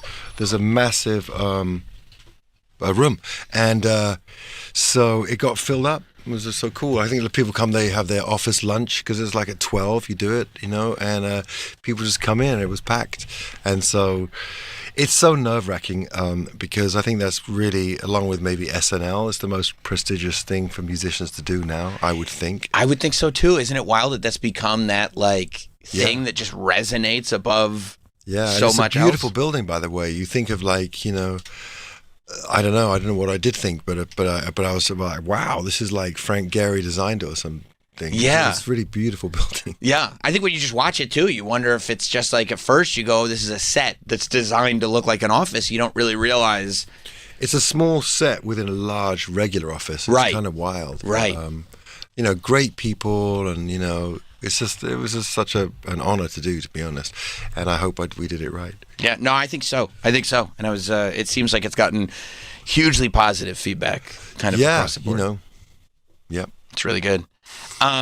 When you think about those iconic performances, because I'm sure that a good performance like that just has the ability to live forever, right? Like somebody if you nail that on Tiny Desk, it's not like it's going to exist just for this press run.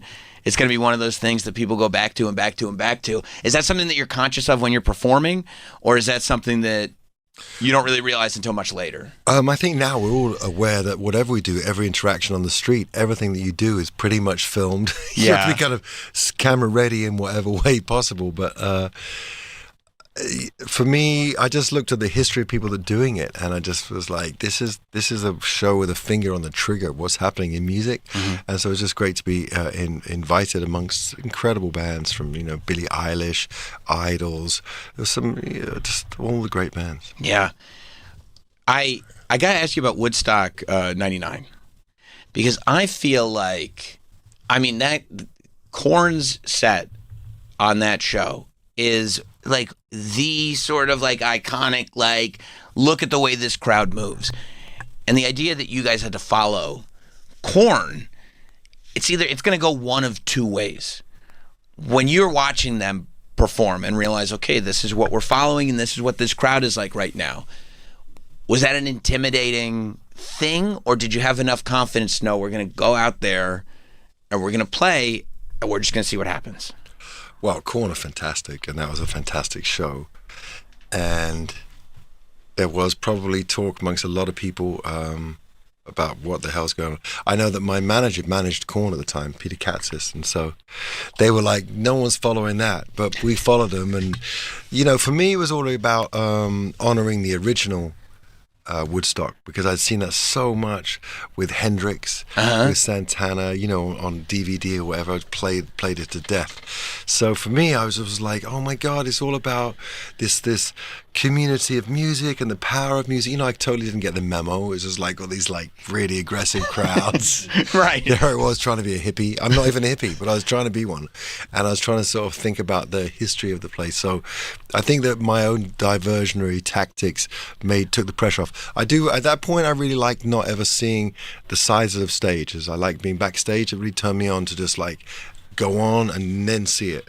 So when I went on that stage, I just remember it felt like the stage was like tipped backwards because it was so massive. Yeah. That I remember like it took my breath away, and then just try to do a good show. And I look at it and I just think of the brilliance of youth, like the ignorance of youth, just kind of getting in it. Maybe now I'd be like, man, I don't know why I don't know about this. I don't feel so good right now. Yeah. But in that regard, I was like, man, how did I get to be so lucky that I'm following in the footsteps in this incredible tradition with all those guys from the past? So that's amazing. So it's almost like your momentary ignorance to what was happening then just led to you performing without thinking about it, and it led to your own iconic performance. Yeah, thank you. I've tended to do everything wrong and all the wrong way around and focus on the wrong things, and that's really done me well. To be honest, it's a really point of it's not denial, and it's not to live fragmented. Just sort of get excited about one thing, and then everything else sort of falls away.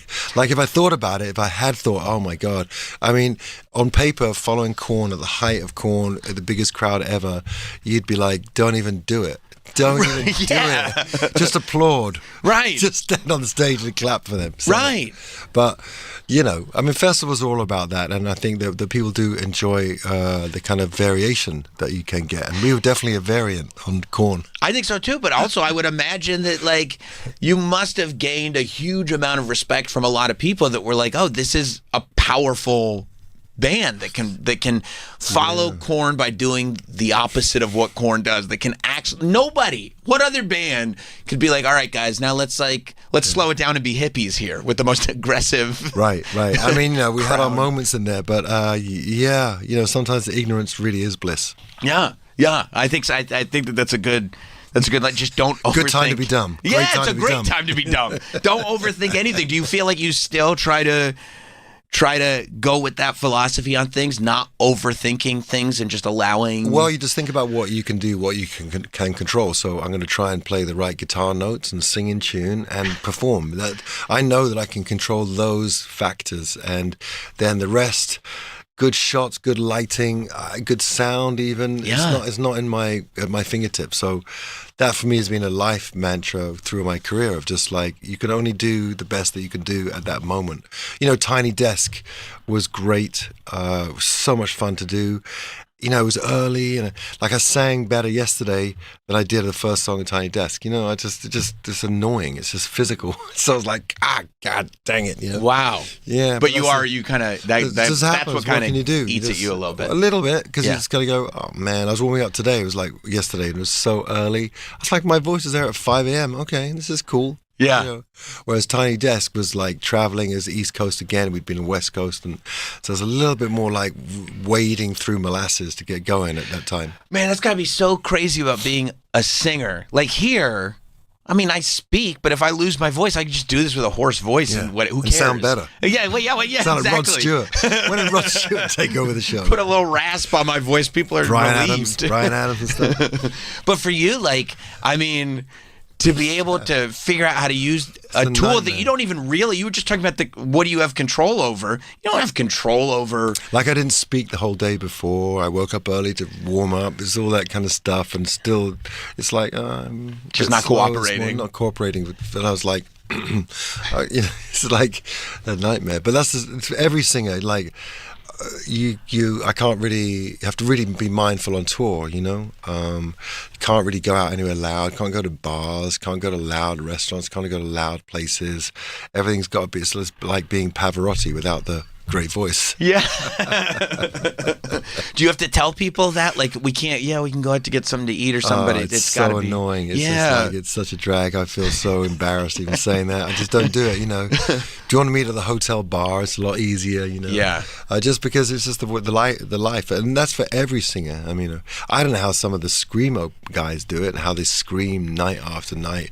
I'm just in awe of that, you know. Yeah. Do you feel like it's better when you're on tour, when you're kind of singing consistently and doing gig after gig? Does your voice kind of get conditioned to that? Yeah, for sure. It Yeah. takes a couple of weeks of, no matter what you do preparing, it takes 2 weeks of singing where suddenly like, oh, okay, now we can go to a bar. Right. Right. Yeah, it's locked in now. We're good to go. Or you just listen a lot. That's the other trick I got, which is nice. You know, save your voice by just listening. And you know, people don't do it enough. People tend to talk over each other, so I'm the best one for that. I'm gonna let you talk. Yeah. Yeah. I'm not gonna risk this.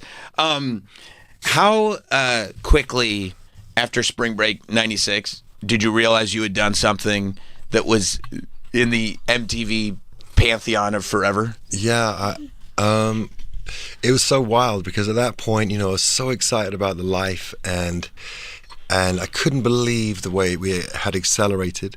And so to be in that situation, and the rain came down, and I was thinking, am I going to die now?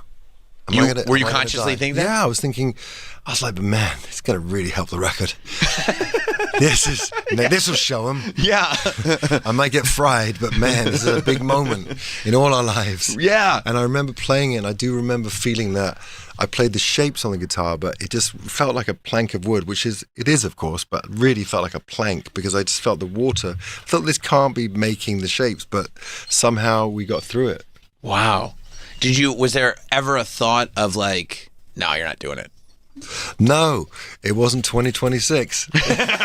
There's a wind 5 miles to the north. Shut it down. You know. But there it was like, look, you guys want to do it? Go do it. They were like, yeah, you'd be fine. I mean, so funny. Yeah, it's a different product, different security manager. Yeah. When you but you're on stage with them, and they go, and you're going like this. No, there was not even a discussion. We weren't successful enough at that point. You know, there was no. It's like we were dispensable. We just right. We have loads of other bands, don't we? Yeah. that want to play the show. Yeah, try the English guy. You know, he's used to rain. He'll do it. He's used to rain. And you're sitting there, consciously going, "This could be it." Yeah, but if it's not it, but by the way, this is probably one of the things people will talk about regardless of how it goes. Yeah, you know, what I like about it is that it was an incredible moment for us, a huge moment for us, and super organic because this was not planned, and it's not something you would plan because anyone would normally not do that. If it were planned, it'd be like, well, the plan is to not. We're only playing if it rains. To not do it, yeah. It's an English addendum. Yeah. How happy were you when the first or relieved? I don't know. What was the feeling when the first single off the second album does incredibly well? Are you like, okay, here we go? Because I would imagine there's got to be some, or maybe this goes back to ignorance is bliss. No, we felt it. There You did. was less ignorance there. There was more like, oh my God, the sophomore. Everyone talks about that. Yeah. And then making it with Steve Albini, which was not the most commercial move, you know. I would have been playing stadiums if I'd done the 16 Stone backwards, you know, the record too. Instead, I had to be clever and go off and do something kind of pushing the band. But yeah, I was just happy to do a number one record with Steve. I don't know if maybe he's had another number one, possibly, but yeah, I suppose with Nirvana in Utero. But I like being within Steve. You know, Steve passed away a couple of years ago. So to have that legacy with him means a lot to me. Yeah. I mean, I would have to imagine, and for you guys as a band, were you at that point going like, okay, we may be in this for the long haul, or is there always something about you never know how long this is going to last? I don't even know about tomorrow, man. Right. Like I'm in the UFC. I just like, yesterday I was on the show with Keanu, and I've shot a movie with Keanu, Constantine, and I was talking about the making the 2. And one thing that struck me, I remember about Keanu when I filmed with him back in the day. He was talking to me about the fear of what's next, and I was realizing, oh my God, if this Hollywood superstar is worried about what's next, I'm going to lose some sleep here, you know. But we both made it this far, and he's obviously done incredibly. So yeah, I feel that about life. I mean, that's why I feel quite good with all the new music, because I don't feel like we live in any kind of ivory tower. We have a nice life, but we still got to grind. Yeah. And make it happen. So I haven't had the chance yet to pull away from my people. I still feel that, you know, I live the trials and tribulations that everyone else does, you know, to balance life, to feel good about life, to sort of not work too much, not be driven but only by work. And I'm losing that battle, by the way, because I do everything for work. So it's just, you know, that's why I think it brings an authenticity to it. If I was a stadium band, or when I'm a stadium band, I probably will get a bit more exalted, you know, leave everyone behind, including myself. But for now, you're stuck with me. We don't mind. We don't mind. Actually, if I do stadiums, I'll still stay the same. You think so? I don't know. I do love that you're still on that journey, though, that like you've been around this for so long that you go, no, there's another level that if we go totally there, another level. I don't know what I'll be. You know, that great comparison is a thief of joy. I just don't think about all those bands that can just like turn up and play stadiums and do that stuff like that. I mean, I think about them as a fan, but I don't think about them in regards to me and what we do in our audience, you know. No. I'm happy to see the people that come and see us, and there's a lot of people, tons of support. So what's kind of amazing about music nowadays, I feel like more than ever, where I feel like, you know, when Bush was starting, you didn't see a lot of bands. There were always like a few exceptions, but for the most part, bands would have this run, and then that would kind of be it. And we're seeing more and more now that music doesn't sort of live in those time vacuums that it used to. Right. Where it feels like a band like Bush can just not only keep, you know, those songs stay alive, but keep making new music. Hallelujah. And keep touring. Yeah, and keep it's kind of an amazing, remarkable thing. What do you think it is about this day and age that allows that to be the case? I think that the fragments that we all live in, the fragmented worlds, just still have people in them that care. You know, I play to a lot of people that give me so much confidence to keep going, and people say that to me all the time. And it's not like wearing down the same songs and we've got some, you know, it works for some people, but for us, I think that a little bit of injection of new songs as well, and new material, just helps keep it vital. And you know, I'm really at pains not to think about other people. I just think that for us, it's really like we're really lucky, and we embrace that, and we don't. We play with a lot of heart and a lot of passion. I think people connect to that, the energy of the band. You know? Do you feel like nowadays younger people that are kind of starting in music, do you feel like there's any trend drifting back to actually playing instruments again, or are we kind of lost in a more electronic? No, I think they're both. I think there's so much room for everyone. In the famous words of Steve Albini, you can't kill ska. They can't even kill ska. You know, is rock music dead? He says you can't even kill ska. So I just think that you just, you know, again, is that what can you control? Like, how great can you make the records? You make them as hard as best as you can. Not everyone hears them. Not everyone hears the whole record, but you just keep their work as high level as possible, so that everyone, if anyone takes the time, they can be like, oh, okay. It's still happening like that. And it's not spotty records with one good song and then like 9 terrible songs or something like that, you know? Yeah. Yeah, and I guess you could get away with that a little bit more back then, because if you had a radio single, you could just get people to go to the CD store. Right. And they wouldn't hear it. I mean, you'd buy the CD based on one song, right? They wouldn't know it until they got home. Yeah. But we take great pride, as anyone does, try and do their best. So we always want to have good records. I mean, I've had a few turkeys along the way of songs here and there, but generally I think the records have been quite consistent, I think, over the years. Yeah, for sure. When you say you've had turkeys, do you know... At what point do you like admit to yourself, "Oh, that one wasn't one of them"? It was a little bit when I did after I did this record, Black and White Rainbows, and then that had some kind of it was good, but it was like it came through a lot of personal stuff, and then I just decided I made a record called The Kingdom, and I just decided to go heavy. I just like, if in doubt, you know, age heavily. Mm-hmm. You know, just go heavy. Yeah. It's so much more interesting than suddenly like getting all winsome and soft and acousticy. I thought, don't just, like I was saying earlier, do everything the wrong way around. I like it's like Man Ray. Yeah. You know, just do everything slightly wrong, and that in of itself creates a difference. So the idea of playing very detuned, very dark, very powerful, heavy music with me trying to find a melody on top, it just you know, makes me feel good to try and do that. It's so much funnier. It makes me laugh that it's so heavy. I do laugh how heavy it is, because I think that it's so much funnier than if I was just sort of like struggling and just, you know, so I find music is either magnetic or not. And so me playing it super heavy just feels like it draws me in to write better on it. So that's what I've been doing. That's what I've done. And so all these records are super heavy. It's a band that's getting progressively heavier. But people are responding to it. They love it. Yeah, because it's in the air. And, you know, these are such weird, desperate times. I like the idea of not referencing how heavy things are, outside of just being a refuge for people, being a place where people can like just get away from their everyday, you know, no politics, just, you know, no pain, just like, or shared pain, you know, everyone's like, oh my God, you feel the same way? Yeah, you know. And it's just based on feeling, not about anything. It's just like that emotional release, right? Yeah, and I think it's beautiful. It's like the most ancient job that is to sort of come up with songs and travel around with a wagon and sort of elixirs, you know, merch. Yeah. And show up and try and just infiltrate the town and then move on, you know.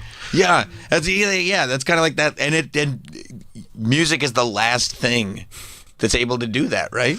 That can still be on that touring. Well, stand-up comedy. That's true too, incredible. especially the way those I love like stand-up comedy. You do? Oh, it's incredible. Who do you love? Oh, Jimmy Carr, Nikki Glaser. I think she's amazing. Sure. Ricky Gervais. You know, just. You know, it just goes. I really am in love with comedy. It's amazing too that like Dave Attell.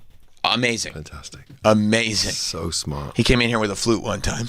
With a flute? Flute. He just played his flute. With a flute. Okay. Not with the flu. Yeah.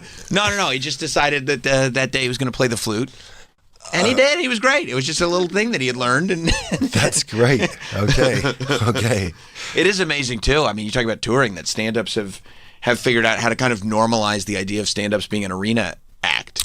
Unbelievable. I mean, you know, Kevin Hart is one that does that so well. I just like it. It's a bit like, I feel like that being on stage. It reminds me of, I think about like break dancers, you know, and they before they dance, they suddenly got the flurry, the arms, and suddenly it's a cyclone moving in front of you. Totally. And I feel like that being on stage, you have to be like that. I don't amble around on the stage giving thumbs up to people having a drink. You have to create the space, and stand-up comics are the same. They have to create this force field around them of interest when they just have a mic. I think it's the bravest job there is. It is a crazy thing, but even for musicians it's almost like with your movements, showing people why this is an act worth paying a ticket to see being performed. That's a wild thing, but I guess it's all in the energy, right? Yeah, I mean, Bill Burr's energy. Oh yeah, and he's a drummer as well, right? Yeah, got a jam with him. He's a drummer and a helicopter pilot. Is he? Yeah. Everybody's got these weird hobbies. David Tell's playing the flute. Bill Burr is playing the drums and flying helicopters. It's like I've got a wolf. You got a wolf that's barking through your interviews. It's perfect. No manners. Everything but the manners. Yeah. Well, man, I'm so happy that you stopped by. I'm excited for you. I'm excited for the band. I Beat Loneliness is the album. The Land of Milk and Honey tour is happening now. 23 dates across the United States, all over the place. And it starts tonight in Pittsburgh, and then goes on. It'll be the Brooklyn Paramount on Friday, DC on Thursday, Boston on Sunday. It's gonna be a lot of fun. So funny is that I just had this memory when I was growing up, and I'd be listening to the radio in England. I'd hear people that were doing shows. Mm-hmm. Come in with their beaten up voices doing interviews, right? And I'd always feel like, are you sure you want to do this? Because that is sounds exhausting. Yeah. I was wondering as I was reading those dates if you were going like, yeah, cool tour. If you were going like, we do have all that this week. No, I see it as 7 weeks. So I didn't know it was 23 shows. You know, it's hilarious. Yeah. Yeah. Well, hey, man. I love that. It's fine. It's going to be great. It's going to be great. It's going to be great. And everybody's going to love it. I'm very lucky. Yep. And you're going to bring that merch everywhere with you. And it's a good time to be you, Gavin. I appreciate you coming by and spending some time with us. Thank you so much. There's more Sam Roberts Show after this. Faction Talks, Trump Nation. So I got to go to Ohio. I'm going to have the day to kill Friday in the Cleveland area, so I'm going to take a ride over to the Hall of Fame. Man, I try to go in there Friday. Catch me on the camera. Sirens are going to go off and shit. Hi, 1 adult ticket, please. Start the gate drops. Sirens start going. Security comes out. Excuse me, you Mr. Trunk? Sorry, we have to escort you out. Trunk Nation with Eddie Trunk. Weekdays, 3 p.m. East on SiriusXM's Faction Talk, Channel 103. Every story, every angle, all in one place. From breaking news to in-depth reporting to the voices shaping the conversation, the SiriusXM news channels keep you informed. From national headlines to business news to international stories impacting the world. All your news in one place, including Fox News Channel, CNN, MS Now, Fox Business, CNBC, Fox News Headlines 24/7, and more. Beginning at Channel 112 and on the SiriusXM app. Tired of the same old game night? Switch things up with Chumba Casino. Play over 200 free online social casino games. From classic slots and blackjack to exclusive in-house favorites you won't find anywhere else. However long you got, you can play your way, anytime, anywhere. Make your next chill night a little more fun with Chumba Casino. Only available in permitted states. No purchase necessary. See terms and conditions for details. VGW Group. Void where prohibited by law. 21+. Accredited investors, tired of the stock market roller coaster? Looking for an alternative investment opportunity to diversify your portfolio? Ascend Capital Partners offers a real estate fund with annual target returns of up to 18%, with monthly distributions and no high fees or commissions. The fund invests in luxury residential real estate projects across the country, and its proprietary tech-driven platform streamlines every project, designed to shorten timelines and improve efficiency in project outcomes. With a $100 million plus real estate portfolio, this fund may offer certain tax advantages depending on your individual circumstances. Interested in annual target returns of up to 18% with monthly distributions? Call Ascend Capital Partners now to learn more at 800-455-7033. That's 800-455-7033. Or visit investwithascend.com. Investors should consider the investment objectives, risks, charges, and expenses carefully before investing. Target returns are not guaranteed, and past performance does not guarantee future results. For full disclosures, visit investwithascend.com. This is Dr. Dino Prado, founder of Invita Medical Centers. Every day, patients lose their lives, not just to cancer, but to the delays in the system. The latest treatments often take decades to reach the people who need them the most. At Invita, we refuse to wait. Our destination center brings the best technologies from around the world with personalized care to help our patients. Because care delayed is care denied. Every patient deserves the right to fight. Invita Medical Centers, we're here for you. ENVITA.com. Rising tensions in the Middle East are rattling oil, interest rates, and global supply chains. Just one shocking headline could trigger dramatic sell-offs that could slam your 401k and portfolio overnight. When geopolitics drives panic selling, the fallout can erase years of careful saving. You need the right tools and strategies to protect retirement assets from risk and the know-how to invest wisely when volatility strikes. Hi, Charles Payne here. If you're over 50, like me, retiring wealthy isn't just about saving more. It's about protecting what you've earned and making smarter decisions with the money already in your accounts. My newest book, Unbreakable Investor, will show you how you can begin boosting your returns in your 401k, your IRA, and brokerage accounts. Claim your free copy today. The retirement crisis is real. Protect what you've worked for. For your free copy of Charles Payne's latest book, Unbreakable Investor, text NEWS to 505-505. Text NEWS to 505-505. Text NEWS to 505-505. Message and data rates may apply. Channel 103. Faction Talk. Epic riffs to unleash your air guitar skills. With Guitar Greats, a channel devoted to six-string masters. Decades of riffs, guest DJs, and a fan-voted Top 50 countdown. Shred through International Guitar Month with Guitar Greats. Channel 300 on most radios for a limited time. And year-round in the SiriusXM app. My name is Christine, and I'm a widow. My husband Ryan died. He was a healthy 34-year-old, and 3 months later, he was gone. Thankfully, he had the foresight to get life insurance. Because we had the two small children, he decided it was important to get it to make sure that we would have enough in case anything ever happened. The bills were covered, the mortgage was paid, so I could focus on my kids. With Ethos, getting life insurance is fast, affordable, and 100% online. You can get a quote in seconds, apply in minutes, and get same-day coverage. No medical exam, and you can get up to $3 million worth of coverage. We truly don't know how much time we have. Life insurance didn't take away the loss, but it did give us the time and the space we needed to just grieve. Get your free quote at ethos.com/quote. That's ethos.com/quote. Ethos.com/quote. Paid spokesperson. Time spent on application may vary. Online health questions required. Tired of the same old game night? Switch things up with Chumba Casino. Play over 200 free online social casino games. From classic slots and blackjack to exclusive in-house favorites you won't find anywhere else. However long you got, you can play your way. Anytime, anywhere. Make your next chill night a little more fun with Chumba Casino. Only available in permitted states. No purchase necessary. See terms and conditions for details. VGW Group. Void where prohibited by law. 21+. You've worked hard for your money. Now let it work hard for you. RJM Group and Company has been helping families grow their wealth for over 30 years, right here in South Florida. Imagine an investment as steady as a CD account, but earning returns from 7% to 20%, guaranteed every month or every year. With contracts from 1 to 5 years, RJM puts you in control. No gambling, no guessing. Just smart, secure growth backed by real estate expertise you can trust. If you've been waiting for the right way to invest, call RJM Group and Company now at 1-888-775-3002. That's 1-888-775-3002. That's 1-888-775-3002. RJM Group. Trusted, proven, built for your future. Individual results may vary. There's no guarantee that past performance will be indicative of future results. Invest wisely. Millions are watching live policing every Friday and Saturday night.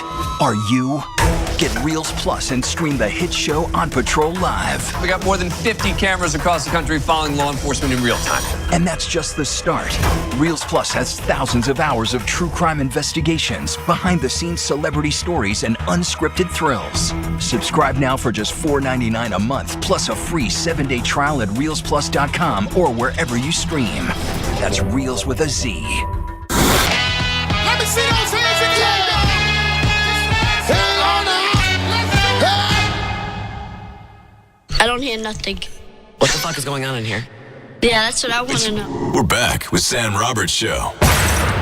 We had just gotten back from our vacation because, I mean, first of all, you know that there was a real sort of reset happening, refresh, reset, because I went so far as, I mean, over the weekend, I washed my jeans. Whoa. What? I know. First time ever? No. Oh. No. Why are we burying the lead here? Oh, really? Sorry. It's 6 past. Yes. I went to the point that they're still drying. What? Oh, you didn't put them in the dryer. No. You don't. Are you crazy? But it's probably good they're still wet because then they kind of mold to you a little bit better. A little bit, but they're pretty well. You should wear them while they're wet so they mold to you. No, they don't need to mold to me. They're pretty well formed. But yeah. I mean, I got them in July. This might be the third wash. Getting them in last July. Yeah. Okay. And so, there's a lot happening, but that's really how you know. Oh, what is this? Generally every 5 to 10 wears. Oh. These are not, by the way, expensive like designer jeans. I wouldn't necessarily call them designer jeans. They're not. I don't know what Well, we thought you had it like that. I guess we're. I guess you were wrong. No, these aren't my true religions. with the comically large back pockets with the flaps. Those aren't your diesel jeans? No. These aren't my affliction jeans. With the boot cut? Yeah. No, you're thinking of my flares. Yeah, there you go. As infrequently as possible, roughly every 5. Why does it keep saying wash jeans every 5 to 10 wears? It's not every 5 to 10 wears because 5 to 10 wears would be I wear the same jeans every single day. It'd be 5 to 10. That's wrong, though. They just say that. That's some bullshit. They have no idea what they're talking about. No, because they want you to wear out your jeans so you get newer jeans. Or AI is saying that because washing machines are also machines. And they want you to use the machine. Oh, it's all part of the machine, we have to bow to the machines. Right, let's bow to the machines. I go, just because it's a washing machine doesn't mean it. They're like, no. I go, all right, fine, I'll use it. I'll use denim it. psyop. Mm-hmm. It could be. It very well could be. No. So I don't even come close to 5 to 10 wears. But I mean, part of it is also like I realized it was starting to get time to wash them. And then I was like, well, we're going to Disney World for 5 days. You wore them at Disney? And I was like, well, I wear them every day. Well, even at Disney? Believe me, I was there. It was warm. You didn't need to wear jeans. Yeah. No. Most of the people in the parks were wearing some kind of a shorter pants. You got to be comfortable. Yeah, there were some wearing jorts, cargo shorts. Yeah. Was a sweat short. Yeah. Was a bit, the ladies were showing off their gams for sure. Sure. No. But you went with jeans, the same jeans I wear every day. That's weird. Yeah. Were you sweating? Yeah, of course he was. No, a lady never sweats. She glows. Oh, you were glowing. Yeah, I was glowing. You're like Prince Andrew. Here's the thing about me. I lost that ability in the Falcon Wars. So that's why it couldn't have been me. No, I did. I wore, and then I was like, well. The whole time? Yeah, why? Well. No, when we went to like the pool, obviously, it would be great if I just swimming jeans. If I just rolled up my jeans like so my calves were showing. No, when we went to the pool, I was wearing a Speedo, obviously. Of course. Yeah, but no. When I was in the parks, I was wearing the jeans the whole time. That's weird. I like them. I know, but it's not comfortable. They're not the most comfortable. For me, that's how I'm comfortable. But like a nice cargo short would be, and then you have the extra pockets in case you need them. So many pockets. Yeah, no, that's a lot of pockets, but I didn't need the pocket. We had a big stroller and everything. We had plenty of compartments for everything. Plus, they shake you down so much, you want less pockets. Yeah, because whatever's in those pockets, it's staying in the parks. So you want as few pockets as possible. No, I did. Because when you're walking around those parks, it came time like you could feel in those jeans by the time I got home that it was like, no, it's time to wash them. Sorry, that's a strange thing, dude. Wearing jeans in Disney World? Especially because, dude, it was like 80 and sunny. It was warm. Your jeans are like thick jeans. They're good jeans. They're good jeans. Are you like worried in case somebody sees you and recognizes you and they take a picture that you don't want to look like an asshole? In case they recognize me, I don't want them to know I'm a fraud who doesn't wear jeans all the time. Well, I guess you want to look cool. I do want to look cool. You don't want people to see your legs? I would never you want have a people. thing with your legs, don't you? You don't like shorts. Well, I don't like shorts, and my legs are. Well, listen, my legs are. I have very skinny legs, scrawny legs. Mm-hmm. You know, they have more definition or substance. I'll say substance. Definition's probably the wrong word. There's more substance to my legs now than there ever has been in the past from the squats. You go ham at right, the gym. Mike. You know about that. Certainly. Right. I walk around unabashedly in a pair of shorts. Well, yeah, I don't have it like Mike, though. With a nice 7-inch inseam. Oh, sure. Yeah, shorts that are like offensive for people to look at, but you pretend you have no idea. Well, the tip only hangs out a little bit. That's right. and as long as you plead ignorance, it's fine. Yeah, no. It's not a sex crime if it's by design of the garment. Right. This is the garment's fault. Yeah, I didn't take it out. It fell out. It said shorts. These aren't undershorts. No, I mean, but that's that's my uniform. It's what I like to wear. I like to wear jeans. That pair of jeans specifically. You should get if you don't like shorts, get like a nice like loose pair of khakis or something. I'm not walking around Disney in khakis, dog. Who am I, Walter White? Khakis. I mean, or something. What's wrong with you? Or like a loose cargo pant. Something more comfortable. What is it? Everybody, you just need side pockets, huh? I love side pockets. You got a side pocket guy. You gotta have before you get to the knee. There better be a second pocket on these pants. In case I gotta stash something. That's right. No. I've something found more comfortable. I have plentiful pockets. I don't need any more pockets. You know. And then, that's what I like. I like jeans. That's what I like. You know. What if you do like a parachute pant, so it's covering your legs, but you feel the breeze. Yeah, what about a Jenko? A Jenko is a jean. Yeah, but at least loose. Yeah. You're saying like more of a wide open. Your jeans are tight. Yeah, some 32 inches. Sure. Yeah. No, I mean they're form fitting, but they're not. They're tighter. They're not loose. Yeah, it's not comfortable in the heat. It's not Florida jeans. Well, I don't know. I mean, Florida has a whole different fashion sense. If I spent time in Florida, I would be a completely different person. You might see me in tank tops and short shorts all the time.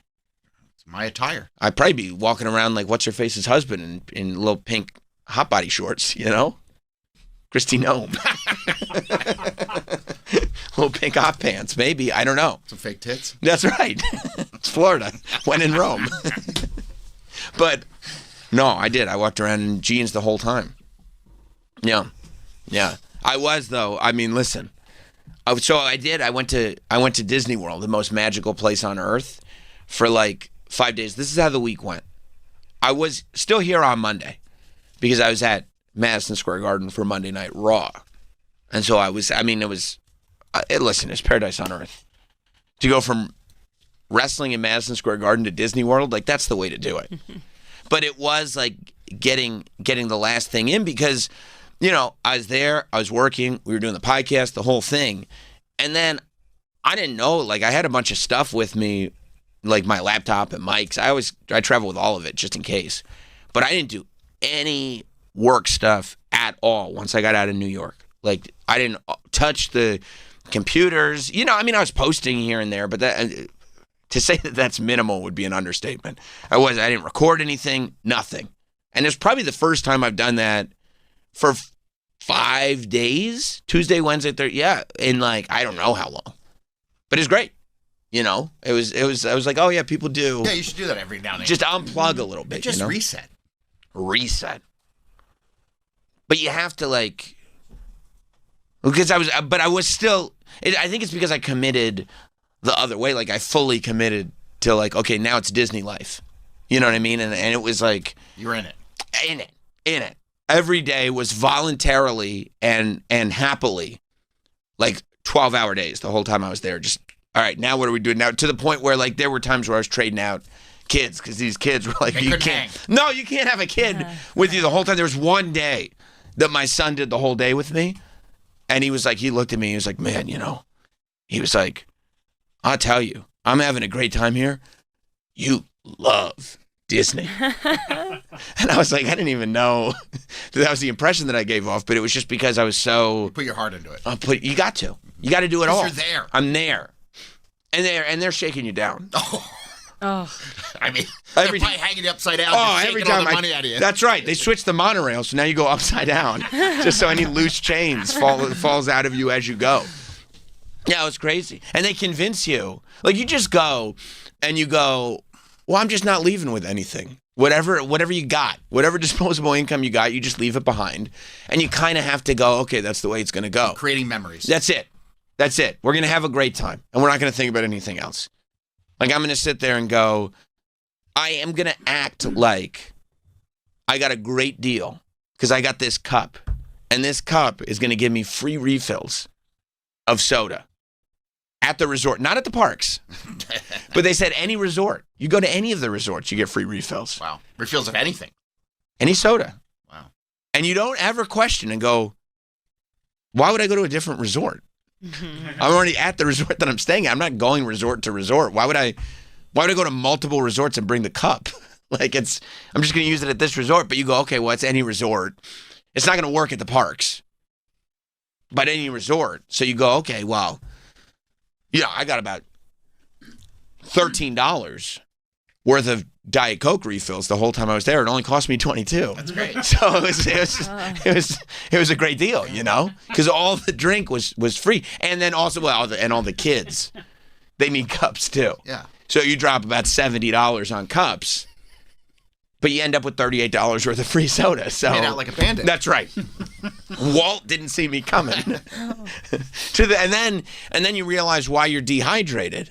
And it's because you're not drinking any water because you're trying to get the most value. Anytime you're even remotely thirsty, you're like, I better have huge amounts of soda because I want to get my 22 worth out of this cup. And they're like, well, you need water. And I'm like, yeah, but you're charging Woodstock 99 prices for these bottles of water. I got this cup. I'm going to do the soda. I'm going to do just Diet Coke for hydration. And then, you know, by day 2, you're like, why do I feel? I have migraines. Why I have a headache? I think I have to throw up. Like, what's going on? I am drinking. But no, it was, I mean, we did everything. So we got there, like, and I guess I had somebody help us with all the scheduling to make sure we did it all correctly. It's good to have a pro. A pro. How'd that person do? Really well. Yeah? Okay. They call them, it's a Disney magical Tinkerbell. And we had our own personal magical Tinkerbell. That's wonderful. Yes, that did our schedule, that helped us with our schedule and we had emails from the magical Tinkerbell. Oh. That's what the person calls themselves or what you call the person? In our family, we call the person that.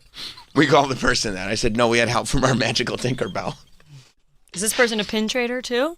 Oh, big time. Big time I don't know. Incredible. Oh, I don't know big time pin trader. That Huge, person is a pin trader. Huge pin trader. Many different lanyards of pins. Yeah. No, we did. We had Travis helping us out the whole way. And he goes like, not only he's like, okay, here's how this is all going to work, but also here are suggestions.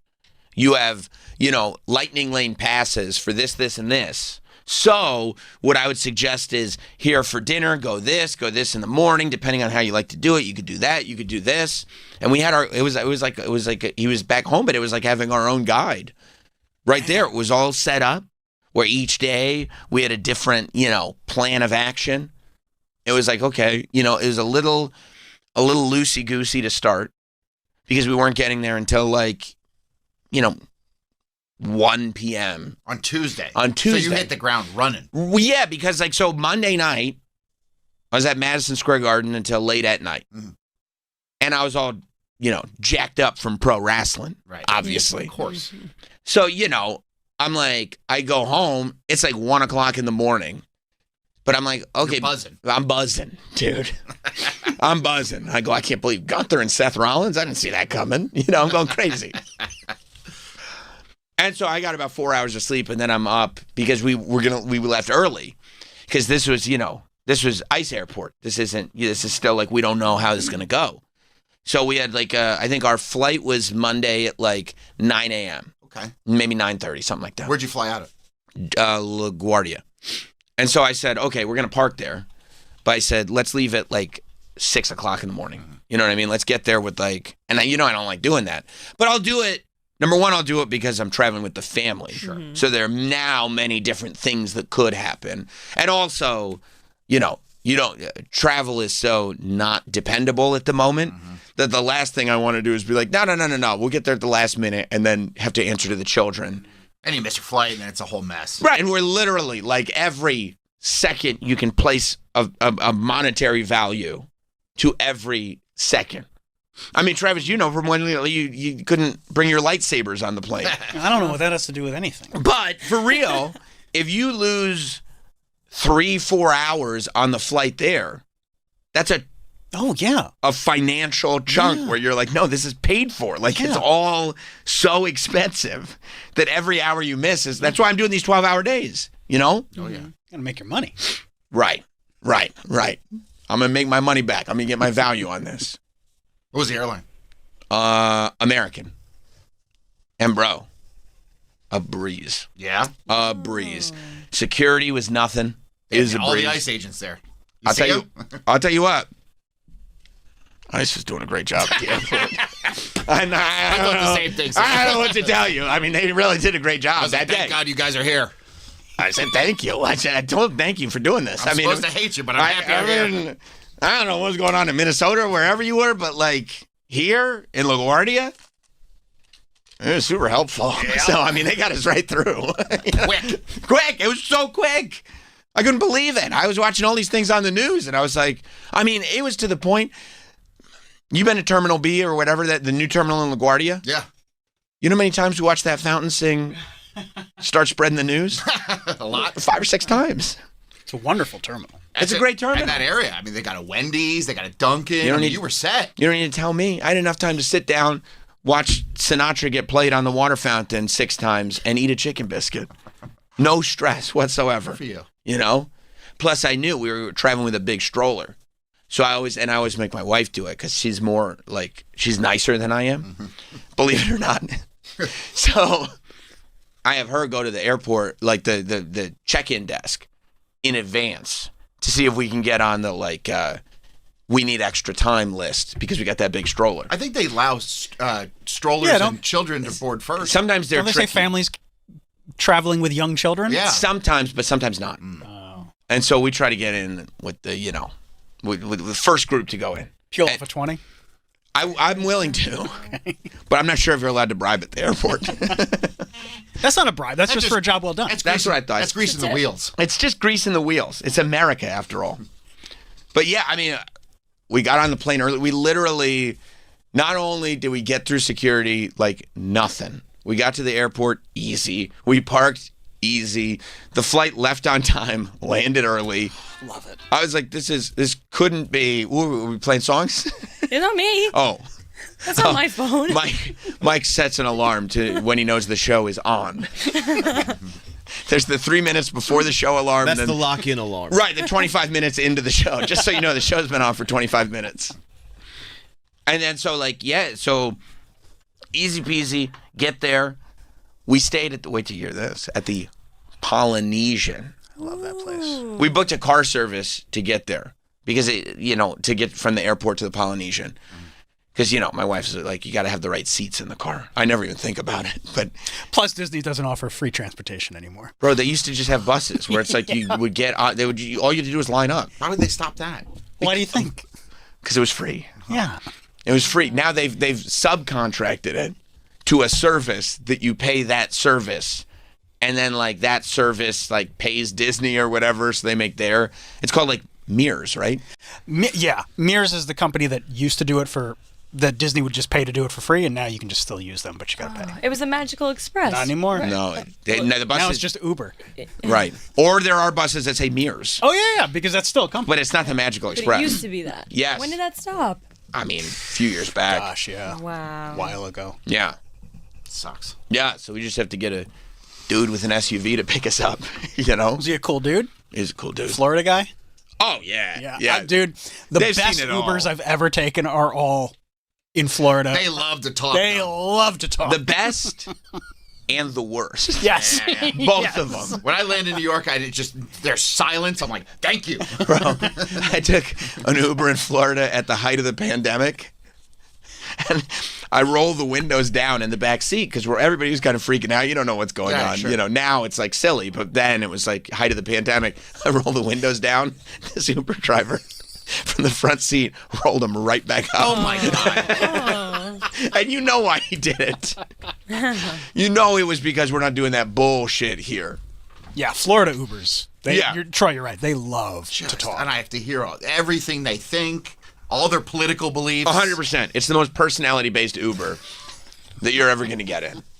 But yeah, this was like, we have. But this is like a car service. Yeah, because you have to like make sure that the seats are in, and then my wife was great. She did it very politely, but both times on the way there and on the way back, she was like, "This baby seat is not in right." She checks it to make sure it's not shaking, and she's like, going to the driver. She's like, "I'm just showing you for next time. You run the seatbelt through the back here. It's got to be reversed. It's got, like teaching them how to do it, and very sweetly, you know what I mean. But letting them know this is not. Yeah, come on, buddy. This is not acceptable. Get your act together. In case you didn't know, we're the Roberts. You know.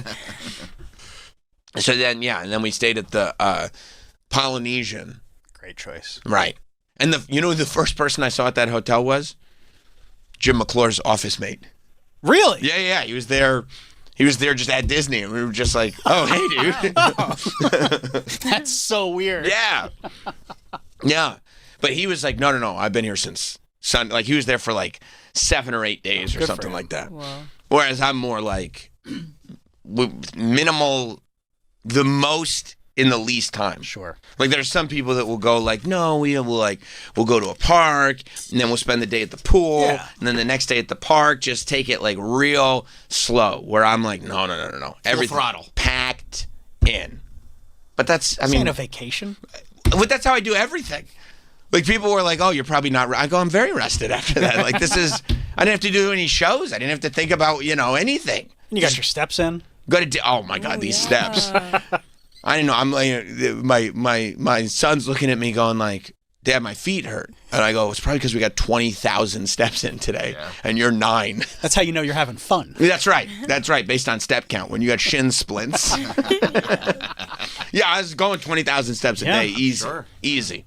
And I'm not walking around Manhattan listening to Taylor Swift. I'm not used to. My phone didn't know what was going on. I thought it was stolen. Like, there was like security. Somebody else. Security alerts went off. They were like, "This isn't the same guy." Are you safe? Yeah. Fine. So we go. We got there. We checked in, put everything down, and then went right to the Magic Kingdom just to get a lay of the land. The kids are already going like, "Let's go to the gift shops first." Hell yeah. Not first. We can't do it first. Why? The Emporium's awesome. Because also, you go on the monorail. Of course, it's right there in the hotel. And I was sitting on the monorail, and I was thinking, like, it's so crazy to me that they built this thing in like 1971. Oh yeah, it was like it was the first monorail like in North America or something. I mean, it put Ogdenville on the map. That's true. Ever since that Simpsons Fortnite event, I programmed the monorail song from The Simpsons to be our Fortnite song when we turn on Fortnite on Xbox. And so the kids know it word for word. That's great. Were they super pumped to go on a monorail? They were super pumped to go on a monorail. And then when my 6-year-old daughter looked at me and said, "But Dad, Main Street's still all cracked and broken." You're raising those kids right. Yeah. 100%. 100%. So yeah, of course we jumped on the monorail. But you're sitting there and you're going like, in 1971, they were like, this is like the future of transportation, and then they just left it.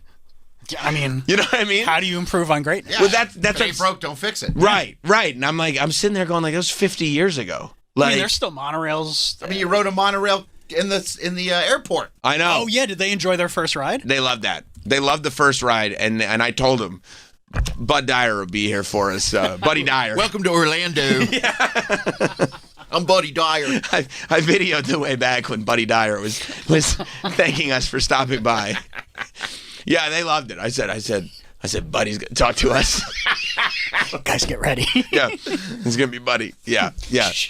No, they were pretty impressed. The whole family's always pretty impressed that I'm like so well versed on the Orlando airport.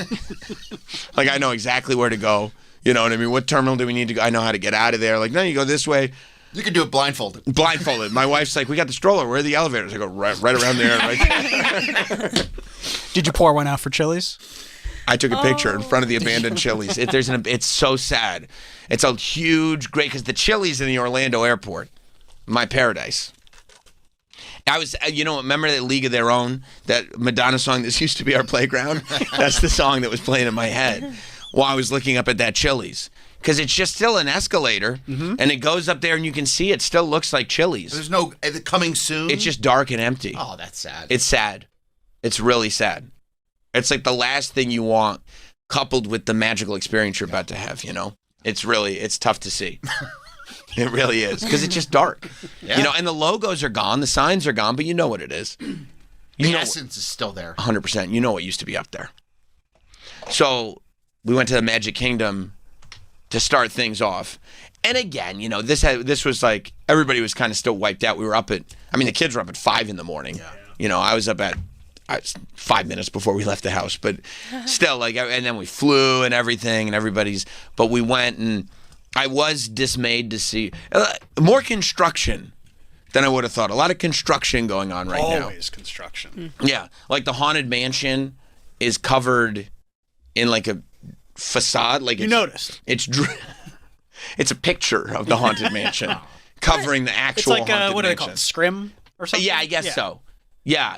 It's because they're working on the actual. It's closed for refurbishment. No, it's not closed. Oh, it's not closed. It's just that I think they're working on the exterior only, so it's covered in like the sheet. The Big Thunder Mountain Railroad. Very close to reopening. It's great. That's been closed for like a year. Yeah, it's like a total refurb. That's closed. I can't wait. So that was a bummer. That's a bummer because your son would have loved that. He would have, but now he's been on much more. Like when we got there, that was like, I don't know if I want to ride that. And now it's like he'd be like, awesome. This is easy. This is nothing.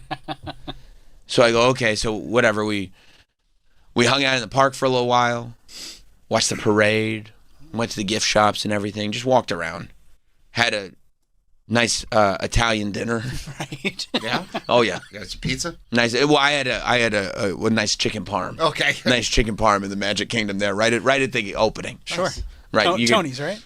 I believe it was Tony's. Yeah. It was the same chef as the gentleman who served Lady and the Tramp. Oh. The spaghetti. Yeah. Same restaurant. Cool. Yeah. So it was nice cuisine, And you see the parade from out there and everything. It was great. And then the best part about being on the monorail, you jump on the monorail, you go right back to the hotel, everybody chills out. Now my Secret Tinkerbell service had booked me 2 fast passes, lightning lane things. You can call them fast passes. Fast pass. It used to be, the fast pass used to be you just walk by the ride and you take a little ticket. Oh yeah. And it would just say what time it's going to be there for. And that's all that was. Mm-hmm. Now it's like it's on the app, and now you get to what's great is you pay for it. There's a fee with it. There was way too much free stuff back in the day. There was because then you just enjoy it. It's better this way. Yeah, it's better because because they say, well, now you can get what you pay for. Oh, okay. So we had 2 fast passes, lightning lane things for the Tron ride. And I didn't know anything about this Tron ride really because it's newer, but it's massive, and it's like a big roller coaster that goes outdoors and then back indoors and everything. And it's one of these that and I love that they're doing this now. They realize it's not enough anymore to just have cute rides. Like you got to compete with real amusement parks. Yeah. So it's immediately going 60 miles an hour and basically just go 60 miles an hour the entire time. Nice. And you're on this motorcycle that instead of having a belt or a waistband or whatever, it kind of closes on your back. Yeah, you're on the Tron cycle. Yeah, it's a Tron cycle. That's cool. Right. So I'm going okay. You told me, hey, I just want to ride this because Jared Leto is in the new ones. Mm-hmm. And I said, all right. I said, I want to get on the Morbius ride. And Travis said, my secret Tinkerbell said, this is Tron. This is Tron. Jared Leto is the actor. I said, whatever, just put me on Morbius. Now, when you were about to take off on the ride, did you say it's Morbin time? Yes, I did. Okay, good. All right. I said, you know what they say? I looked at the guy who's, the front with the shirt on. I looked at him. I said, you know what they say? It's Morbin time. He just looked at me confused and said, okay, is everybody strapped in? Okay, yeah. Pull your seatbelt for me. Yeah. But we were back at the hotel chilling, and I was like, well, I'm doing this ride. That's going to be the first ride. I think it was the first ride. Mm-hmm. I go, we're doing this. And by the way, I was already, what I was on the hunt for before the ride? Lady G. Oh, of course. I was hoping you got a picture. I was on the hunt for Lindsey Graham. Because right before I had left, I had heard TMZ said we're paying top dollar for anybody that could take pictures of government employees on vacation. If you get any members of Congress on vacation, we'll pay you money for them. And then I saw a picture of Lady G with just walking by himself with a pink wand. And I said, oh, I'd love to see that. And he was wearing shorts, too, of that. Mm-hmm. Yep. I said, that's one picture you'll never get of me. Shorts or wand? Shorts. At least, well, you probably didn't see him because he was in all the single rider lines because he was there by himself. He was there alone. Maybe that was it. I was wondering who he was there with. I didn't see him with anybody. He has no family. That's why I can't wear khakis. Oh, I see. Good point. Lindsey Graham wore khakis. Well, he also wore his button-down business shirt. He really did. This is like Ye once said. Y'all wear suits because you don't know how to dress no more. That's Lindsey Graham. You think he'd wear a hat or something where he looked different? No, that looks just like him. It's just him. But they don't know. Their whole lives are revolved around, their jobs. So, you see this in a lot of different, people who are addicted to that kind of power. Mm-hmm. You open their closets and they just, they buy very expensive athleisure because they don't know. They'll go, to a store and go, how do boys dress? They don't know. They don't know what to wear. So they're just I don't know, it's either business or business casual, right? And so he shows up. His shirt's tucked in, for God's sake. Can you imagine going to Disney World with your shirt tucked in? Wearing a belt to Disney World? Even if you didn't know that was him, you'd be like, that guy looks like a tool. A total tool. I'd throw a Dole Whip right at the side of his head if I saw him. And he's got the wand. What do you do? He's got a pink wand. You said he does not have a family? No. So what's the pink wand for? I don't know. Oh. Because he's a Tinkerbell. You think he's part of the Tinkerbell service? Yeah. And we know why. Oh, yeah. Wow. Yeah, so I was looking all around the park, but then I saw an update on his Twitter that he was actually out shooting guns like a real boy. Yep. He was out there shooting guns, in case you didn't see. This thing showed up on TMZ, and he didn't acknowledge it at all. He didn't know anything about walking around Disney World by himself with a pink wand. He was having dinner. He had a meal at Chef Mickey's where he could meet all the characters. He did a character dinner? Oh my God. They have with his family? No, just him. There was a photo of him in the buffet line. Really? Yeah. At a character dinner? Yeah. No, that doesn't seem right for a single man. Listen. He should be arrested for something like that. A single man? What a weirdo. Walking around Disney World with a pink wand? You see a couple of them at Disney. Oh, I'm sure. I wanted to get to a different monorail cart. I go, what's that guy doing? He's opening up his pins on the monorail. If you're creepy, I would assume that's the place to go. I would think so, too.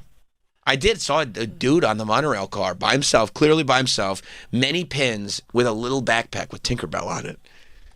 And I said, this ain't cool. But Travis was here. It was reminiscent. Oh my God. Look at him. Yeah, there he is. Look at him, and there's Minnie. Yeah, there's with somebody. That means that he's next. But it's a character. Because Minnie goes table to table. Oh. She does. She does. That's a character breakfast. Yeah. That is a character breakfast. I had one. That's Chef Mickey's. I indulged in a character breakfast. By yourself? No, I would never do that by myself. It was for the children. Oh, okay. And it was a mortgage payment. It'd be funny if Minnie comes and was like, oh my God, is that Lindsey Graham? Is that Lady G? Can I get a picture with you? Yeah. Lindsey Graham. Even if he is with somebody, would you want to just and you can't really tell if he's with somebody because the waiter is kind of blocking. Yeah. It looks like he could be with somebody, but he also somebody with hair. Somebody is sitting with him.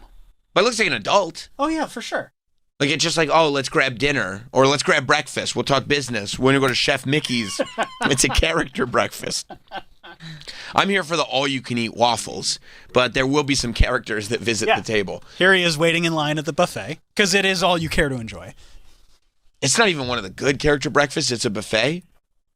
Most of them are. Yeah, well, not mine. No, that one isn't. No. Yeah. They'll bring the food to the table. Thank you very much. Well, Chef Mickey's is a good one because you get to meet the main four. Oh, yeah. I had Lilo. And that's probably why he wanted to go. He wanted to meet the main four, you think? Lindsey Graham did? Core four. Yeah, Meet the core he wants four? to meet the core four. Yeah, no, I had traded out a couple of the core four for Lilo and Stitch. Right. Oh, nice. Yeah. He's more of an OG guy. No, I get that. Lilo and Stitch hang out at the Polynesian, you see. Right. Yeah. Wow. So, no, I didn't see. And then, like, 2 hours after these photos came out on TMZ, Lindsey Graham posted his own photos on Twitter as him shooting a rifle, going like, I'm just doing this. I don't know what else is going on in the world. It's like, bro, you're not slick, dude. Everybody knows. It's so funny to think like, oh, this will confuse people. Right. Throw them off the trail. They're going to believe me, not the photos of me at the character breakfast. It's a character breakfast. Grown-ups don't go to character breakfast. It's for the children. Probably got some Mickey waffles. 100% got Mickey waffles. Yeah. To go to a character breakfast and not have Mickey waffles is only a lunatic would do that. I cannot imagine what you would have if not that. So, yeah. So I did not see Lindsey Graham the whole time I was there, and I was looking for him. My eyes were peeled. Phone was up. Did you ask cast members if they had seen him? Yeah, but they all spoke in their different character voices and stuff like that. They wouldn't break. I asked Moana. You seen hey Mo? You seen Lady G around here? She started, I don't know, talking about. You should have just gone to like the bubble wand stand and asked like, hey. Just waited. Yeah. You know he's coming back because those things don't last much. There's no way that it's waiting until he gets out of the park, and they won't replace the bubbles. So he would have to buy a new one. Those bubble wands are like $50. Yeah. They're insane. I wish they would stop selling them. Because the children love them. There's nothing I hate more than walking through bubbles. You don't like that? No, I don't actually. Who's this? Just open your eyes. Who's this man? Look at that. Here's a dude with a rifle, and he's saying, spent some time breaking clay in Edgerfield County today. Where's Edgerfield County? Probably Florida. In Florida. I would hope. Doesn't get much better than that. So he's saying he's doing shooting practice. South Carolina. Oh, so he's saying I'm in South Carolina. Yeah, that's not me down there. I didn't even hear about that because I've been so busy in South Carolina firing this shotgun at clay like a guy, like a man's man. So doing what men do. If you see me with a pink wand on a ride or at some kind of, let's say, buffet-based character breakfast, even if it's a person with their button down tucked into their khakis with a belt, that clearly isn't me, because here I am in South Carolina doing dude stuff.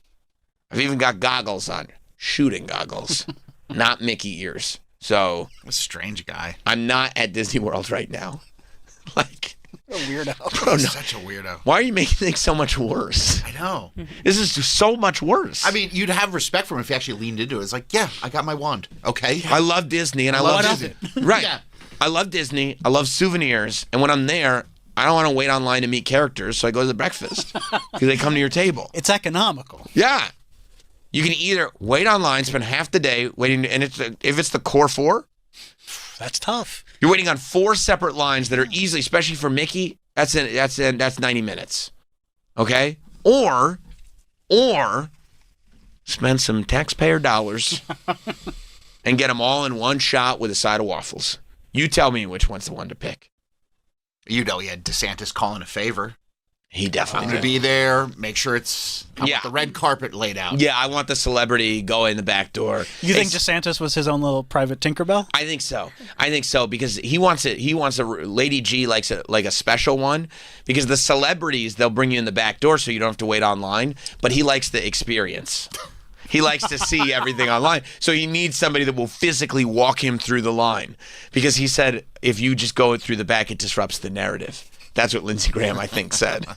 He wants to be immersed. Right. It's an immersive experience. He goes, because he said this, well, how the hell am I going to know who's running this mine train if I don't see the 7 dwarfs on the way in? No. Nope.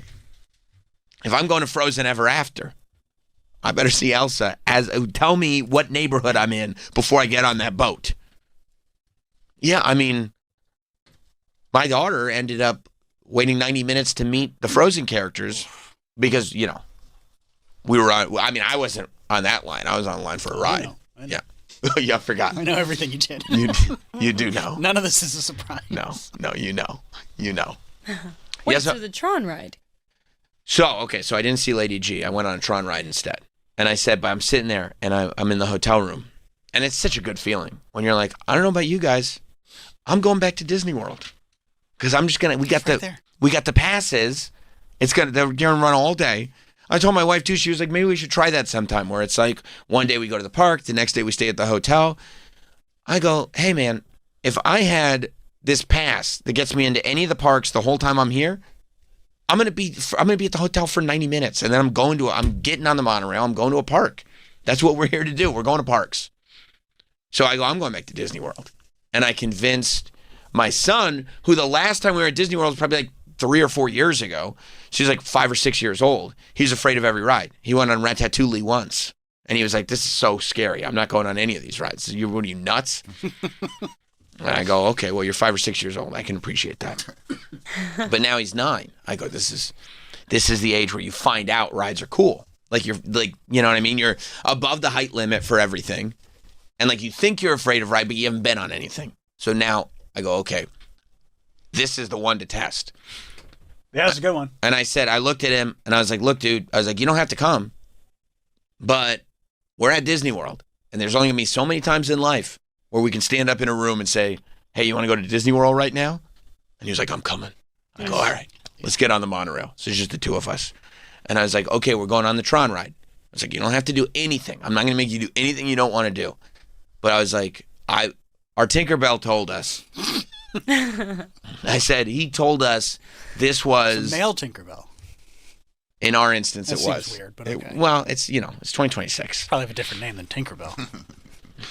That was the name he wanted to go by while we were. He said that was his magic name. He said that. Yeah, I don't know what that means. Okay. He said that's my magic name.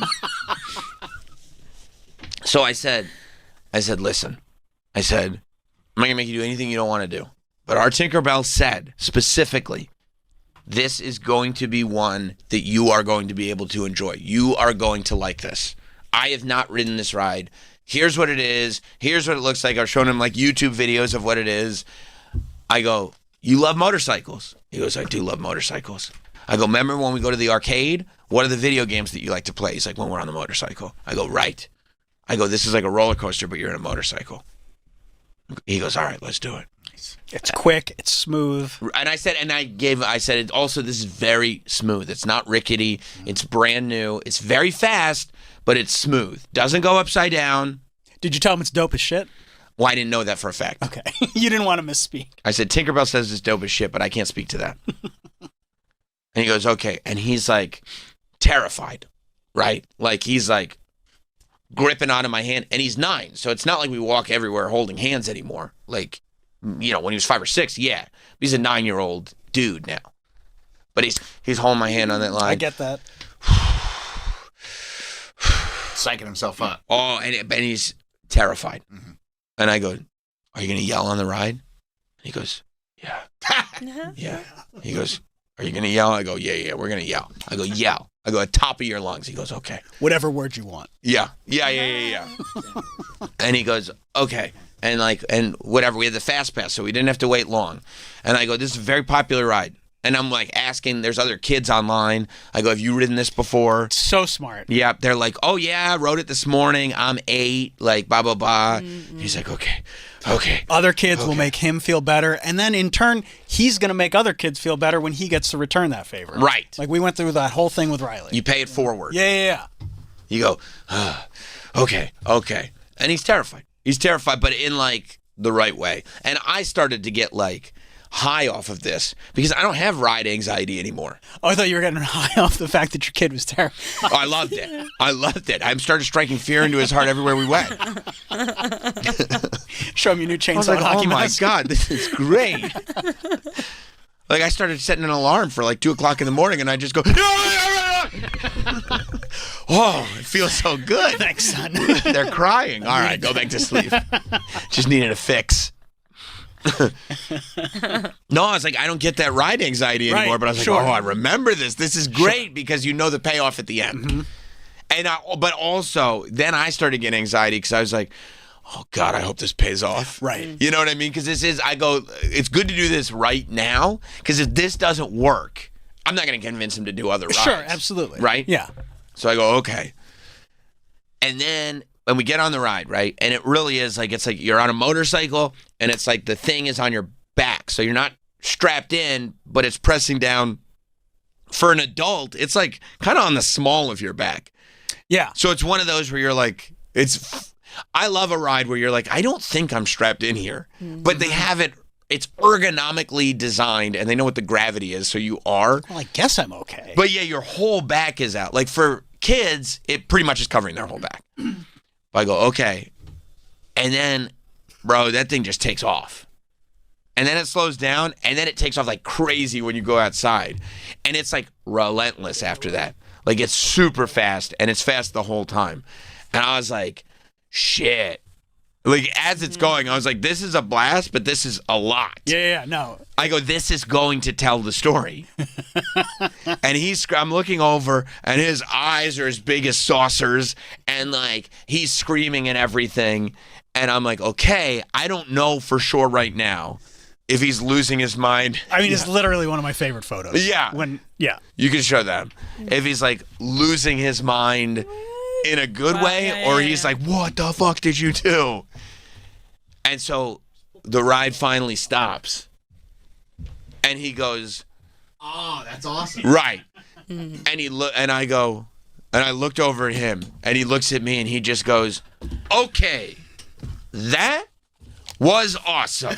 Yes. My soul left my body. I was like, yes. Yeah, and he was like, I mean, he was on an endorphin, because when you're that age, you've never had an endorphin high. Yeah. Like that. And I mean, it's through the roof. He's ready to break through walls. And I'm like, this is great. I go, okay, this is going to be everything now. This is fantastic. And then I go like, yeah, I mean, bro, have you ridden this, Troy? No, I don't. This is new, right? Yeah, it's a few years old. I never even heard of this. I didn't even know they had this. It's nuts. So you go, and also like it goes outside, and then it goes in the dark inside. I love when rides do that. Yeah, I do too, but I don't know if this 9-year-old does. So I was like, oh boy. So we're like, look at that looks fun. Yeah. What'd you say, Danielle? You're like next to each other. Yes. We were paired up next to each other. And this is during daytime. Nighttime's way better. We went at dusk, which is good. It was good. It was nice. Right. So yeah. So I mean, it's nuts, but it's great. It's so fun. It's so fun. And he had a blast. I go, okay. And he's just on a different world. And now it's like awesome. Everything is going to be compared to this Tron ride. And I go, oh my God, here we go. The bar is set high. Yes. And so we get home after this on that too. And then I'm like, also, now he can't even sleep. I'm also like, okay, what do we, and I go, okay, well, I got him a Tron hat. Oh, I was like, let's go get some Dole Whip. Hell yeah. We just went and ate Dole Whip. Just two bros. Yeah, just broing down. I was like, here we go. And then also I realized, like, I was having so much fun watching him have fun. I was like, this is going to get real expensive. This is going to hurt. It's going to hurt, but it is what it is. And so we go home, and the next day it was every day was early morning. It's like we get there when the park opens. Rope drop? Close. Pretty close to rope drop. To the point where like one day we were there, and like the Magic Kingdom opens like the Main Street area, but not all the other lands. Adventureland, all those lands. Fantasyland.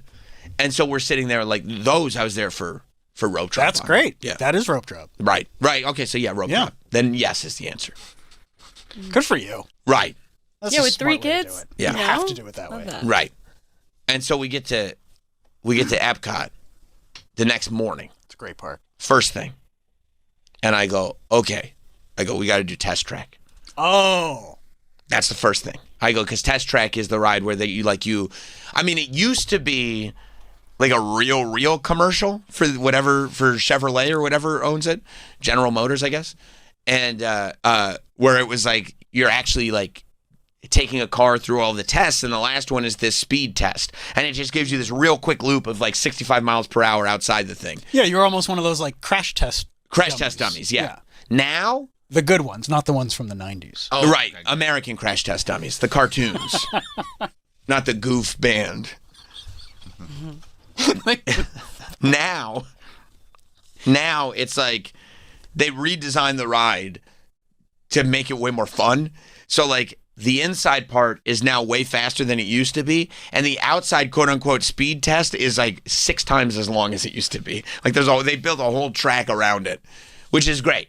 Except it goes 65 miles an hour immediately. Like it's like it goes zoom. And so I go, which is fine. He's been in the car with you. That's right. I go, it'll be like you're on the highway. Yeah. Except there's no roof.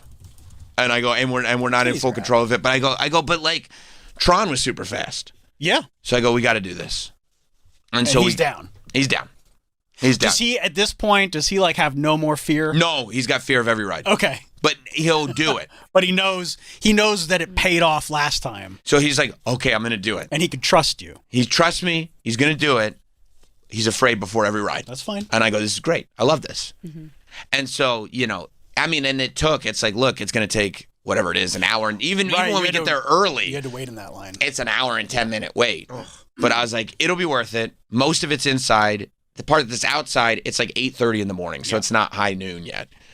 And I was like, and the ladies are going to go meet the Frozen characters anyway, which is going to take an hour. So I go, this is perfect. And so we waited online. We did the whole thing. He's freaking out again. He's asking me every question about it. Is this going to do this? Is this going to do that? Is this going to do this? Is this going to do that? And once again, we ride this thing, and he's like, that was incredible. That was awesome.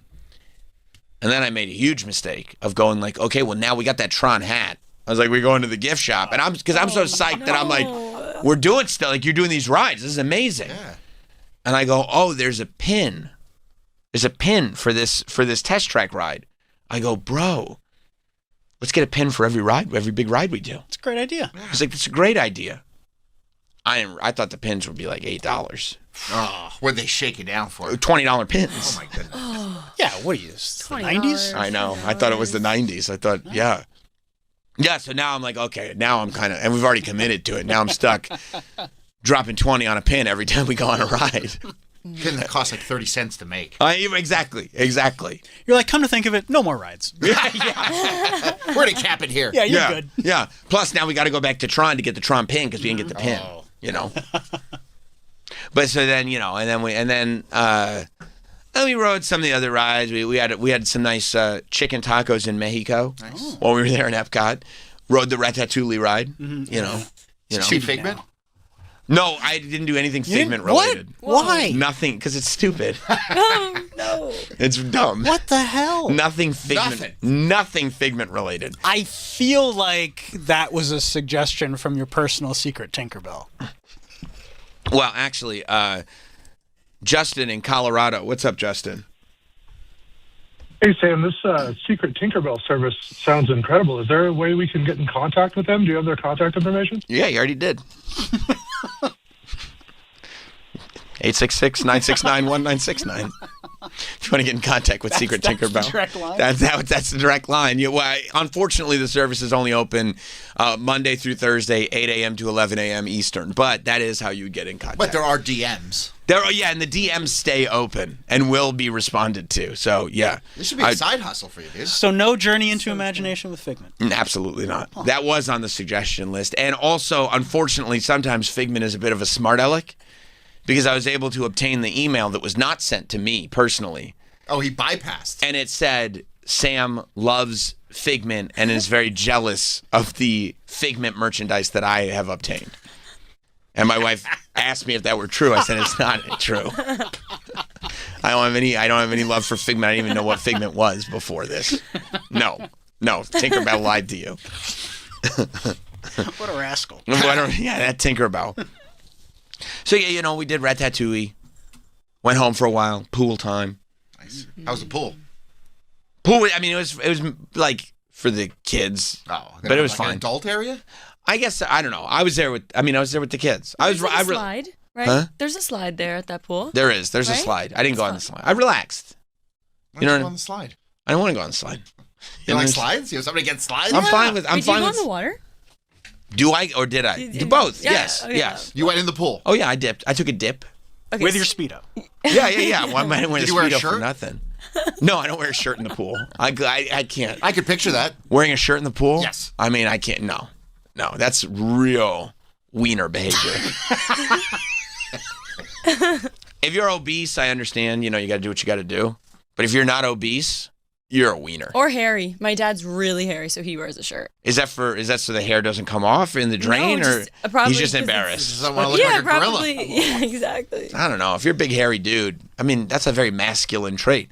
Show the world. I guess. Tell your dad to get some Veet. Or Veet it off. Yeah, get rid of that. Wouldn't that be great if your dad later in life just started shaving down his body hair? That's great. Tell your dad I highly recommend it. No. I was topless in the pool. The titties were out? Titties were out. Did you sunscreen the head? I did. Only when I was in the pool. I was wearing. Here's the other thing. I only posted a couple photos, and every move that I make, people. I guess because I'm so regimented, that people are like, "Oh wait, we got something new." The amount of, "Oh shit, hat Sam," that I got. I didn't even know that was a thing. Like I'll wear a hat. You don't ever wear hats. I did a double take because I've never seen you in a hat. I guess ever. You wore hats like years and years ago. When like a minute. Yeah. No, I mean I'll wear a hat. When when you're outside for an extended period of time. Baseball games always hats. You know what I mean? It'd be awesome if you had some Mickey ears. Oh yeah. I didn't wear Mickey ears. You could have gotten a hat with Mickey ears. That'd be sick. I could have, but I wore my Yankees hat. All right. Yeah. No, a lot of people go, "Oh my God, it's fitted hat Sam." Christ. Like, oh, it's the hat Sam era. I was like, it's just so I don't get sunburned. Yeah. It's the Florida sun. I was, trying to avoid that, and I didn't get sunburned. Good. Which was incredible. So yeah, I did. You look like you didn't leave the state. Yeah. I was hoping you'd come back a little more tan. I mean, look, it's either painfully burned or nothing. Really? So yeah. Legs are white as Christmas morning. That's right. Oh yeah, you should see the legs. Yeah, no, I lubed up the head before I went outside to the pool. SPF 100? Yeah, that's right. It's a lead-based suntan lotion. Yeah. And then we went back. We went back to Epcot for dinner. Oh yeah, that was when we had a nice we went to Italy for dinner. Oh, you really treated yourself to a lot of Italian. Yeah, went to Italy for dinner. Real Italian. Well, the Magic Kingdom, that was American Italian. Oh. And then this time we actually went to Italy. Oh. For a nice pizza dinner. Nice. Yeah. How was the pizza? Delicious. Good. They made with fresh mozzarella. Oh. Yeah. What's Italy? Yeah. You know what I mean? It is good pizza there. It's great pizza. Yeah, fresh ingredients and everything. And then that's when I rode the Guardians of the Galaxy ride by myself. Okay, let's talk about this. I only had the one, and it was that. Wait, what's that ride like? It's a wild. It's roller a wild. Coaster or? It's a coaster. Oh, okay. Indoor coaster. Wait till you hear this. You have to save the universe from humanity being erased. Oh. Yes. And Troy, this isn't, and for a second I was like, oh, are we doing like a globalist agenda? Was there a globalist agenda? There was not, and you would think Epcot would be the place for that. I would think so. Yeah. No. It was not. It was not based on a globalist agenda. Phew. Yes. No, it was a giant villain from, I don't know his name, from Guardians of the Galaxy. That's putting a lot of weight on your shoulders. You're just trying to have a vacation. I know. And the raccoon thought it was a good idea, but Drax thought we might not make Drax is a character. With Drax, he'll just say what's on his mind. And so we in our ship, it was just supposed to be a tour, but we had to go through this like wormhole. There was one hole left. If that hole wasn't penetrated, then humanity would be erased forever. So we had to penetrate it. You see, this sounds more like that sneaky Disney sex stuff. I don't. No. They It was do like to sneak a lot of sex stuff in, don't they? It wasn't globalist agenda, and it wasn't Little Mermaid phallus on the VHS cover. It was no. It wasn't anything like that, or the Lion King sex powder. I don't know about that. Sex dust, when Mufasa in the sky. Yeah, when the girl and the boy line, when they bounce on each other, the dust comes up and it spells out sex if you pause it at the right frame. Oh, that's cool. It's super cool. You know about the phallus on the Little Mermaid? Of course. Okay, all right. Yeah. Good. There's phalluses all over, right? With mushrooms. Yeah, well, not any. I feel like that was big in the 90s, but once the internet really started to become a thing, they were like, you got to stop doing this. Everybody knows. It's not your cute little secret anymore. Right, it's not your secret anymore. But this, this coaster, right, the Guardians coaster, first of all, they play one of the songs. Like, you know how they love pop songs, like contemporary pop songs from like the 70s and 80s in Guardians of the Galaxy. Mm-hmm. So they play different ones throughout the day. So I guess there are people... It's different every ride. Right, so there are people who go on the ride songs? multiple times. Didn't you say your daughter tried to get on... Yeah, she went on like 12 times. To try to hear as many songs as she could? Yeah, she got all but one. So I got one song because I went on one time like a person. Right. And I just went out by myself. Mm-hmm. Which is probably right, but he could have done it. Yeah, you know what? I wasn't sure. Well, we didn't know. Right. Because some people do get motion sickness from this ride and barf. It's better to have one not on the bucket list. So next time we go back, it's like, now we got to do this. So what song did you get? Let's see. I think it might have been. It was definitely not Flock of Seagulls. How do you not remember? It's definitely not Tears for Fears because I would have been like, oh, Marty Supreme. It's a song. You know all these songs. I think it was One Way or Another. Okay. It was not Disco Inferno. Thank God. That's a bad choice. I'm pretty sure it was One Way or Another. Okay. I was not. I don't think it was September. Okay. I wouldn't have been mad at any of those songs. It was not Conga either. Yeah, it was definitely One Way. Conga's the worst of the list. It was One Way or Another. I think One Way or Another might be best. Everybody Wants to Rule the World would be great. That's the best one. Then I would think like, oh, Kevin O'Leary is behind me as a vampire. Okay, that's fine. Yeah, I got One Way or Another. Mm-hmm. But the way that ride works is it's like a super fast nutso roller coaster that's all indoors because you're supposed to be in space. And there's like physical, not like virtual, but like a physical globe, like a Kanye concert. In the middle of it, so it looks like you're in space spinning around the Earth. And the cars, the coaster cars, you don't realize this until it starts, move individually. So, instead of having like a train of cars that just move as one, they each move, they turn individually. Oh. So like you get on, and I was on like I was on the penultimate car, the second to last car. Except that word. The minute that you get on, all the cars turn around.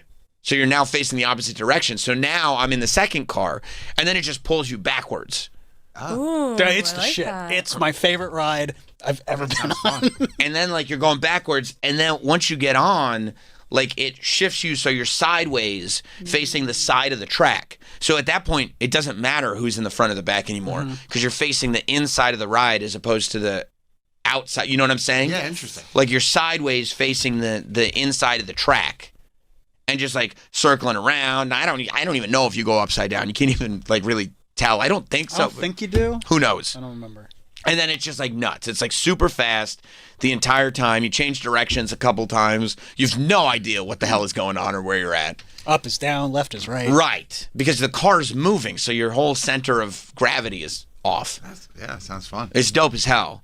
And then for us, we were able to save humanity. Wow. I hope if you guys ride the ride, you have the same luck. But, Terry Crews was so happy. Yeah, and Terry Crews is the one who tells. It's like a well done. And sometimes I worry that they're losing this, like because they're so into just making rides that they forget that there's supposed to be a whole narrative behind it. Yeah.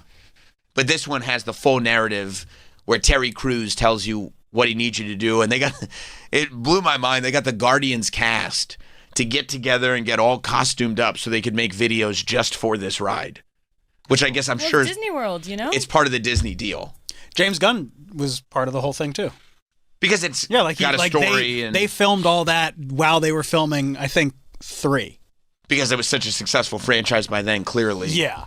I think it was them when they were filming 3, maybe 2. Which again, I mean, they went to Disneyland and they turned they turned Tower of Terror into a Guardians ride, but like not only do we still have Towers of Terror in Orlando, but this Guardians ride's got to be way better. This Guardians, I mean, it's my favorite. It was great. It was great. Also, fun fact, when you're walking off the ride and they're playing music, those are all songs that they tested for the ride, but then ultimately didn't use. That's a really fun fact. So now next time you go, that's a super, because I was sitting there going like, this is a familiar song. I wonder why it wasn't on the ride. You're telling me. This is what I'm telling you. They tested it. They said, no, we need Conga by Gloria Estefan. Yeah. I see. That's nice that one tested well. That tested well. These songs tested less positively. Still good songs. Still appropriate. And then, of course, I was like, well, even though technically we didn't both ride it.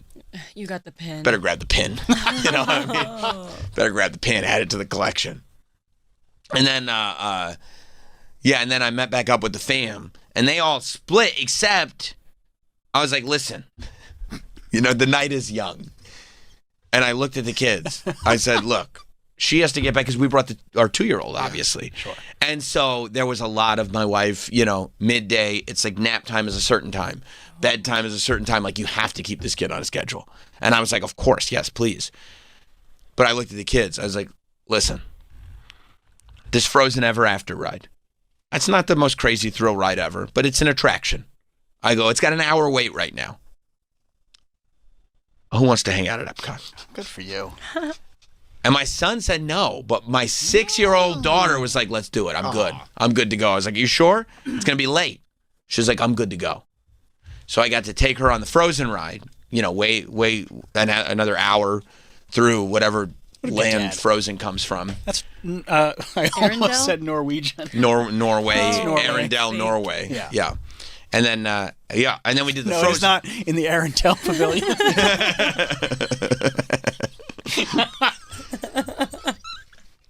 And then we did the Frozen ride and walked out Epcot at night, which was great, because just... Oh, Spaceship Earth is all lit up. That's what I'm saying. Like, first of all, for a 6-year-old to just be hanging out at night is already special. And then to see the big globe all lit up and stuff. We can take pictures in front of it, the whole deal. Like, it was great. With your hat on. I got to take my hat off because the sun was down. Thank God. Yeah.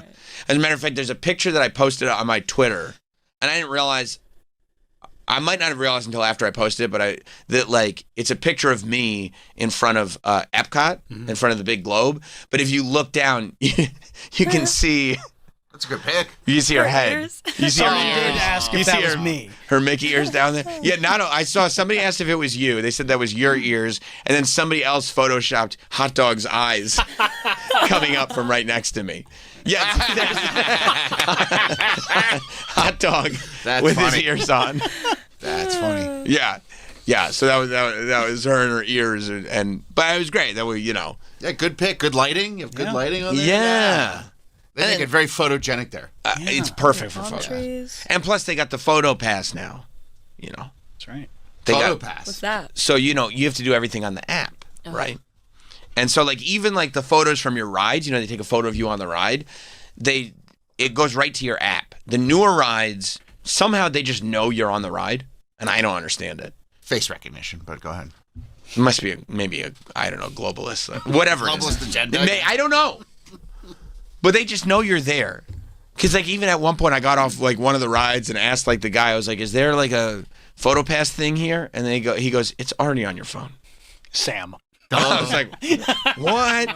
And, you do look at your phone, and it's the pictures are already there. There's some of the other older rides you have to, boop, your phone. Because now your tickets are all on your phone. I didn't even need one of those, bracelets anymore. Everything's on your phone. No bracelets? No bracelets. You can buy them for a cost. What if you don't have a phone? What do the kids do?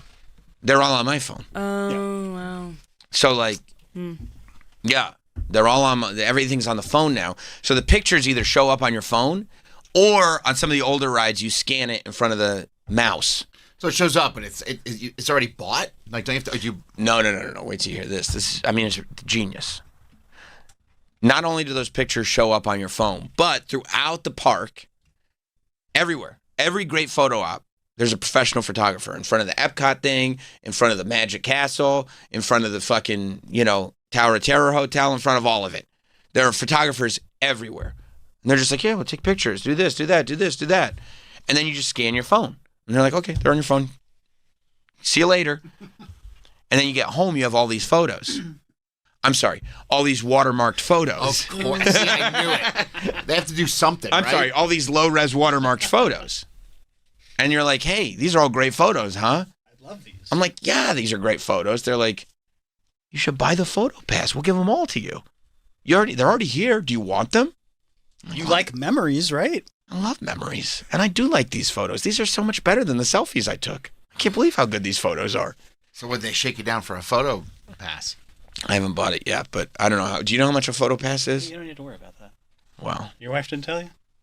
I don't know. What is it, Travis? I thought it was I kids. think it's like 180 before you go and 210 after. Is it 180 just for one person or for the family? for the family. entire time you're there. I mean, except that's before.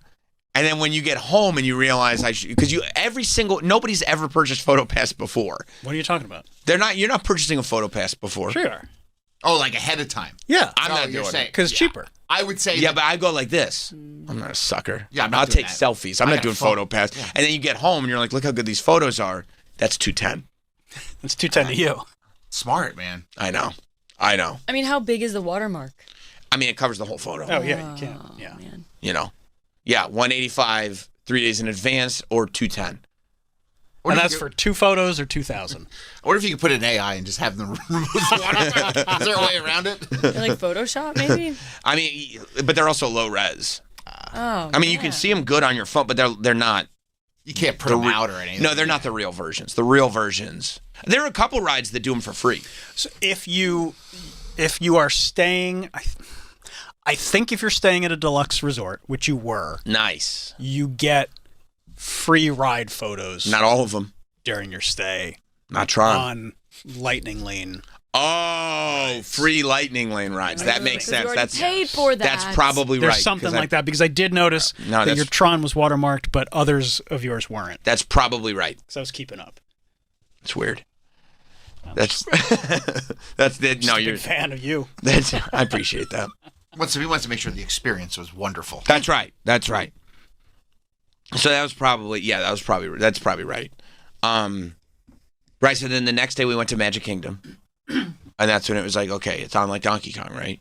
So the first thing we get there at like, my wife was like, well, the park opens at 7:30. I'm like, well, guess what? We're going. She was like, what? I was like, yeah, we're going at 7:30. Kids are up. Kids are up. Ready to go, I'm sure. Yeah, and like, I'm good to like. Look, I perfected the art of waking up and being at the door within 5 minutes. We're good to go. You know? What day are we at here? So this would have been, got there on Tuesday, Wednesday was Epcot, so now we're at Thursday.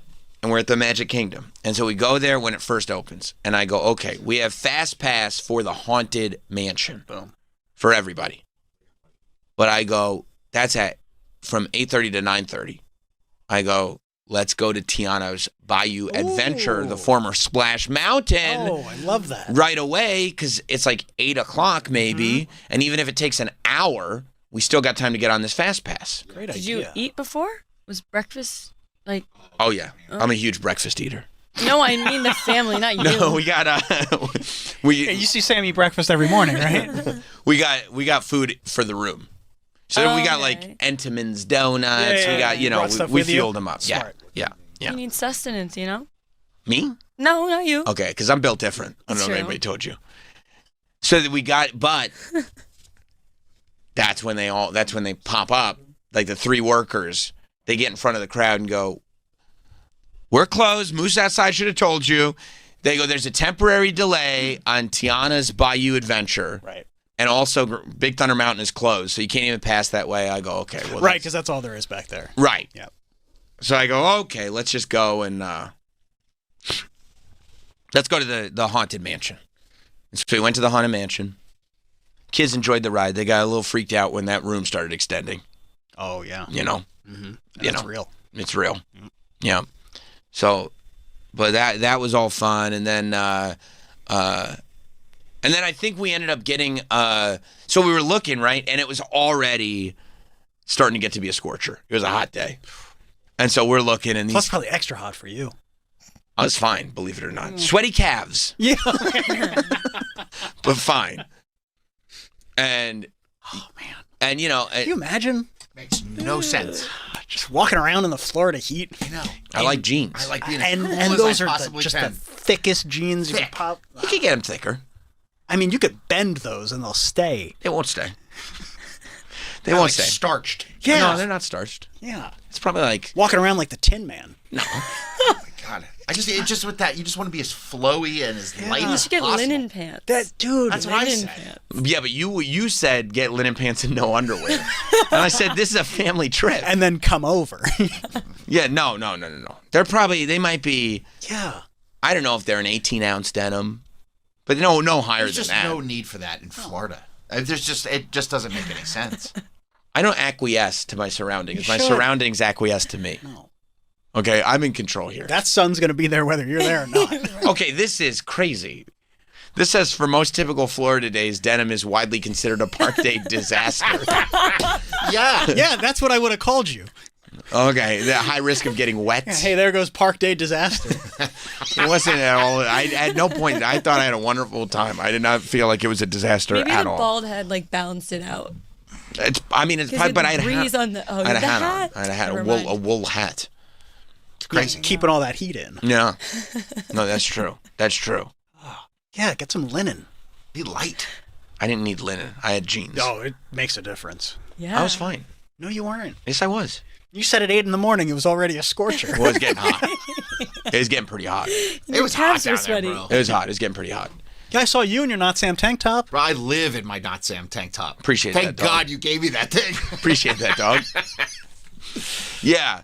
I mean, but so yeah, to the point where it was like 9:30 now, and my wife was like, I don't know, like we'll hit some gift shops or whatever, but I don't know how long we're staying. Oh, she was hot. For stop one. I go, okay. I go, well, listen, we got Peter Pan Magic Pass or whatever, Lightning, I don't know what they're called. Doesn't matter. Lightning Lane in like 2 hours. Sure.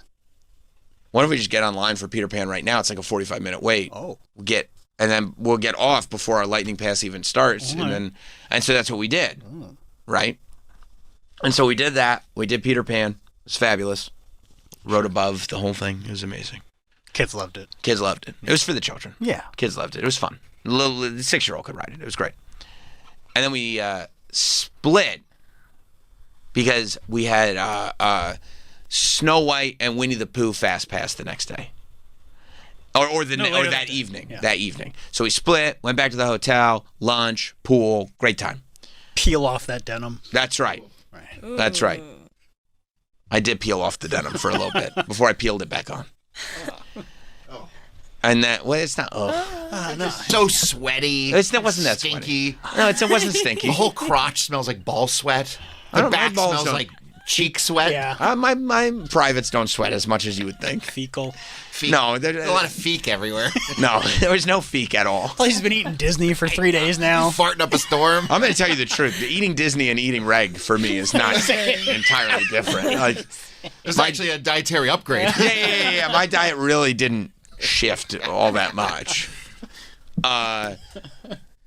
So we go and by the way, I did a Disney thing. I felt like a real Disney guy, like a real Disney hacker, because I went in my app. And here's the thing. They try to do value on lightning lanes by saying once you use one, you can book another one for free